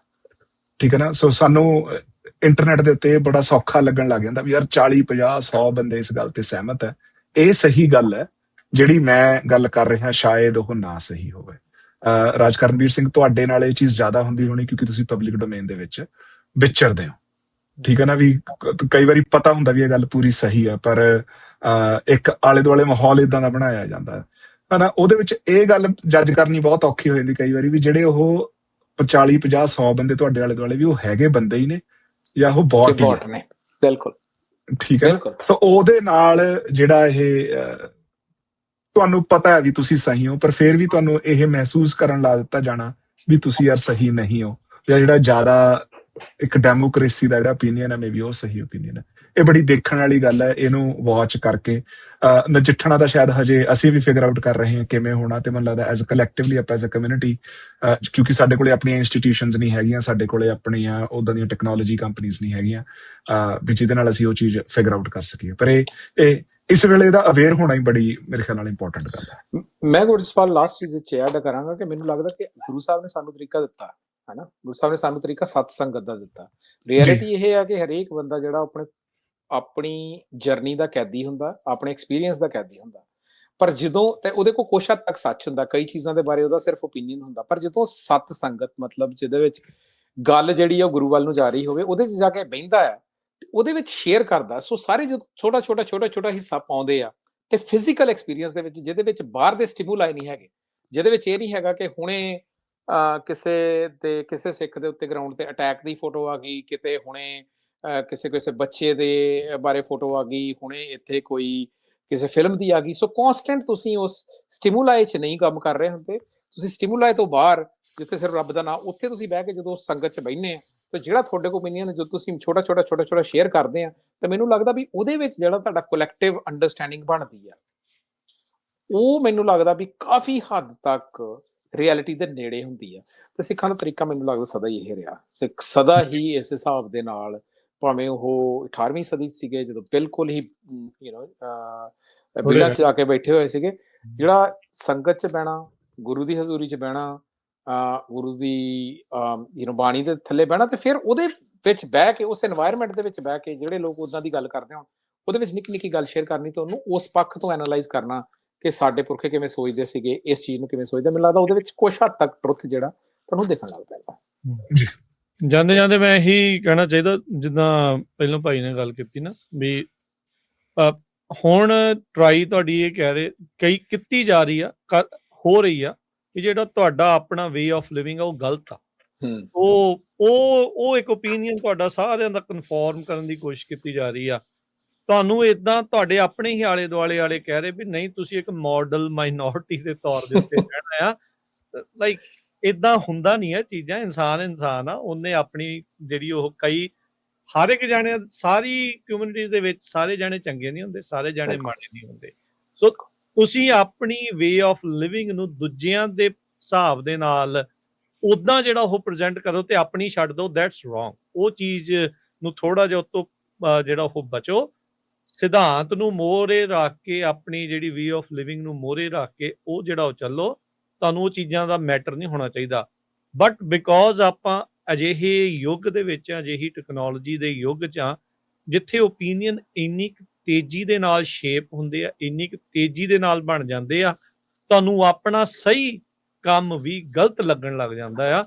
ਉੱਥੋਂ ਥੋੜਾ ਜਿਹਾ ਠਰਮੇ ਦੀ, ਸਬਰ ਦੀ, ਤੇ ਜਿੱਦਾਂ ਅਰਵਿੰਦਰ ਭਾਈ ਨੇ ਕਿਹਾ ਵੀ ਉਹੋ ਜਿਹੀਆਂ ਸਪੇਸਿਸ ਤੇ ਜਾ ਕੇ ਬੈਠਣ ਦੀ ਜ਼ਰੂਰਤ ਆ ਜਿੱਥੇ ਤੁਹਾਨੂੰ ਲੱਗੇ ਵੀ ਨਹੀਂ ਠੀਕ ਆ, ਸਾਡਾ ਸਿਧਾਂਤ ਠੀਕ ਆ, ਸਾਨੂੰ ਕਿਸੇ ਦੇ ਲਈ ਉਹਨੂੰ ਚੇਂਜ ਕਰਨ ਦੀ ਜਿਹੜੀ ਉਹ ਜ਼ਰੂਰਤ ਨਹੀਂ ਹੈਗੀ। ਸੋ ਉਹਦੇ ਤੇ ਫੋਕਸ ਕਰਨ ਦੀ ਜਿਹੜੀ ਉਹ ਜ਼ਰੂਰਤ ਆ, just to get some brownie internet points. ਉਹ ਚੀਜ਼ਾਂ ਕਰਨ ਦੇ ਲਈ ਆਪਾਂ ਨੂੰ ਆਪਣੇ ਸਿਧਾਂਤ ਨੂੰ ਛਿੱਕੇ ਨਹੀਂ ਟੰਗਣਾ ਜਿਹੜਾ ਉਹ ਹੁੰਦਾ ਹੈ। ਜੀ ਬਿਲਕੁਲ। ਲਾਸਟ ਪੁਆਇੰਟ ਮੈਂ ਇੱਕ ਵਿੱਚ ਹੋਰ ਐਡ ਕਰਨ, ਮੈਨੂੰ ਲੱਗਦਾ ਵੀ ਇਹ ਵੀ ਇੱਕ ਬੜਾ ਇੰਪੋਰਟੈਂਟ ਪੁਆਇੰਟ ਆ। ਇਹ ਗੁਰੂ ਤੇਗ ਬਹਾਦਰ ਸਾਹਿਬ ਦੀ ਇੱਕ ਸਾਖੀ ਆ ਕਿ ਜਿਹਦੇ ਵਿੱਚ ਉਹਦੇ ਇੱਕ ਸਿਪਾਹੀ ਉਹਨਾਂ ਕੋਲੇ ਆਈ ਤੇ ਉਹ ਕਹਿੰਦੀ ਮੇਰੇ ਬੱਚਾ ਬਹੁਤ ਬਿਮਾਰ ਆ ਤੇ ਇਹਦਾ ਕੀਤਾ, ਗੁਰੂ ਸਾਹਿਬ ਨੂੰ ਕਹਿੰਦੇ ਕਿ ਭਾਈ ਮੇਰੇ ਕੋਲ ਤੂੰ ਅਗਲੇ ਹਫ਼ਤੇ ਆਈ, ਤੇ ਅਗਲੇ ਹਫ਼ਤੇ ਆਏ ਤੇ ਕਹਿੰਦੇ ਵੀ ਗੁੜ ਨਾ ਖਾਈ। ਉਹ ਕਹਿੰਦੇ ਵੀ ਤੁਸੀਂ ਪਿਛਲੇ ਹਫ਼ਤੇ ਵੀ ਦੱਸ ਸਕਦੇ ਸੀ। ਉਹ ਕਹਿੰਦੇ ਪਿਛਲੇ ਹਫ਼ਤੇ ਮੈਂ ਵੀ ਗੁੜ ਖਾਂਦਾ ਸੀ, ਹਨਾ। ਸੋ ਇਹ ਸਾਖੀ ਮੈਂ ਸੁਣੀ ਸੀਗੀ ਬਹੁਤ ਚਿਰ ਪਹਿਲਾਂ। ਸੋ ਮੈਨੂੰ ਲੱਗਦਾ ਕਿ ਸਿੱਖੀ ਐਥੋਸ ਦੇ ਉੱਤੇ ਅਸੀਂ ਸਿਰਫ ਸ਼ੇਅਰ ਕਰ ਸਕਦੇ ਹਾਂ, ਅਸੀਂ ਬਾਕੀ ਨੂੰ ਦੱਸ ਨਹੀਂ ਸਕਦੇ, ਕਿਉਂਕਿ ਅਸੀਂ ਦੱਸ ਓਨਾ ਹੀ ਸਕਦੇ ਹਾਂ ਜਿੰਨਾ ਅਸੀਂ ਆਪ ਉਹਦੇ ਵਿੱਚ ਪ੍ਰੈਕਟਿਸ ਕਰਾਂਗੇ। ਸੋ ਮੈਨੂੰ ਲੱਗਦਾ ਕਿ ਬਹੁਤ ਸਾਰਾ ਆਪਣੀ ਕਮਿਊਨਿਟੀ ਏਦਾਂ ਹੋ ਗਈ ਕਿ ਉਹਨਾਂ ਦੇ ਓਪੀਨੀਅਨ ਬਹੁਤ ਤਗੜੇ ਨੇ, ਸਿੱਖਾਂ ਨੂੰ ਕੀ ਕਰਨਾ ਚਾਹੀਦਾ, ਸਿੱਖਾਂ ਨੂੰ ਕੀ ਨਹੀਂ ਕਰਨਾ ਚਾਹੀਦਾ। ਪਰ ਮੈਨੂੰ ਲੱਗਦਾ ਕਿ ਘਰਾਂ ਦੇ ਵਿੱਚ ਸਾਨੂੰ ਉਹ ਐਕਸਪੀਰੀਅੰਸ ਲਿਆਉਣ ਦੀ ਲੋੜ ਹੈ ਕਿ ਅਸੀਂ ਘਰਾਂ ਦੇ ਵਿੱਚ ਪ੍ਰੈਕਟਿਸ ਕੀ ਕਰ ਰਹੇ ਹਾਂ। ਤਾਂ ਮੈਨੂੰ ਲੱਗਦਾ ਫਿਰ ਉਹਦੇ 'ਚ ਹੌਲੀ ਸੂਝੀ ਆਪਣੇ ਆਪ ਹੀ ਆਈ ਜਾਊਗੀ। ਬਹੁਤ ਧੰਨਵਾਦ ਤੁਹਾਡੇ ਦੋਨਾਂ ਦਾ। ਮਿਲਦੇ ਹਾਂ ਫਿਰ ਆਪਾਂ ਅਗਲੀ ਵਾਰ, ਤੇ ਸ਼ੁਕਰੀਆ ਸਭ ਨੂੰ, ਪਿਆਰ ਭਰੀ ਸਤਿ ਸ਼੍ਰੀ ਅਕਾਲ।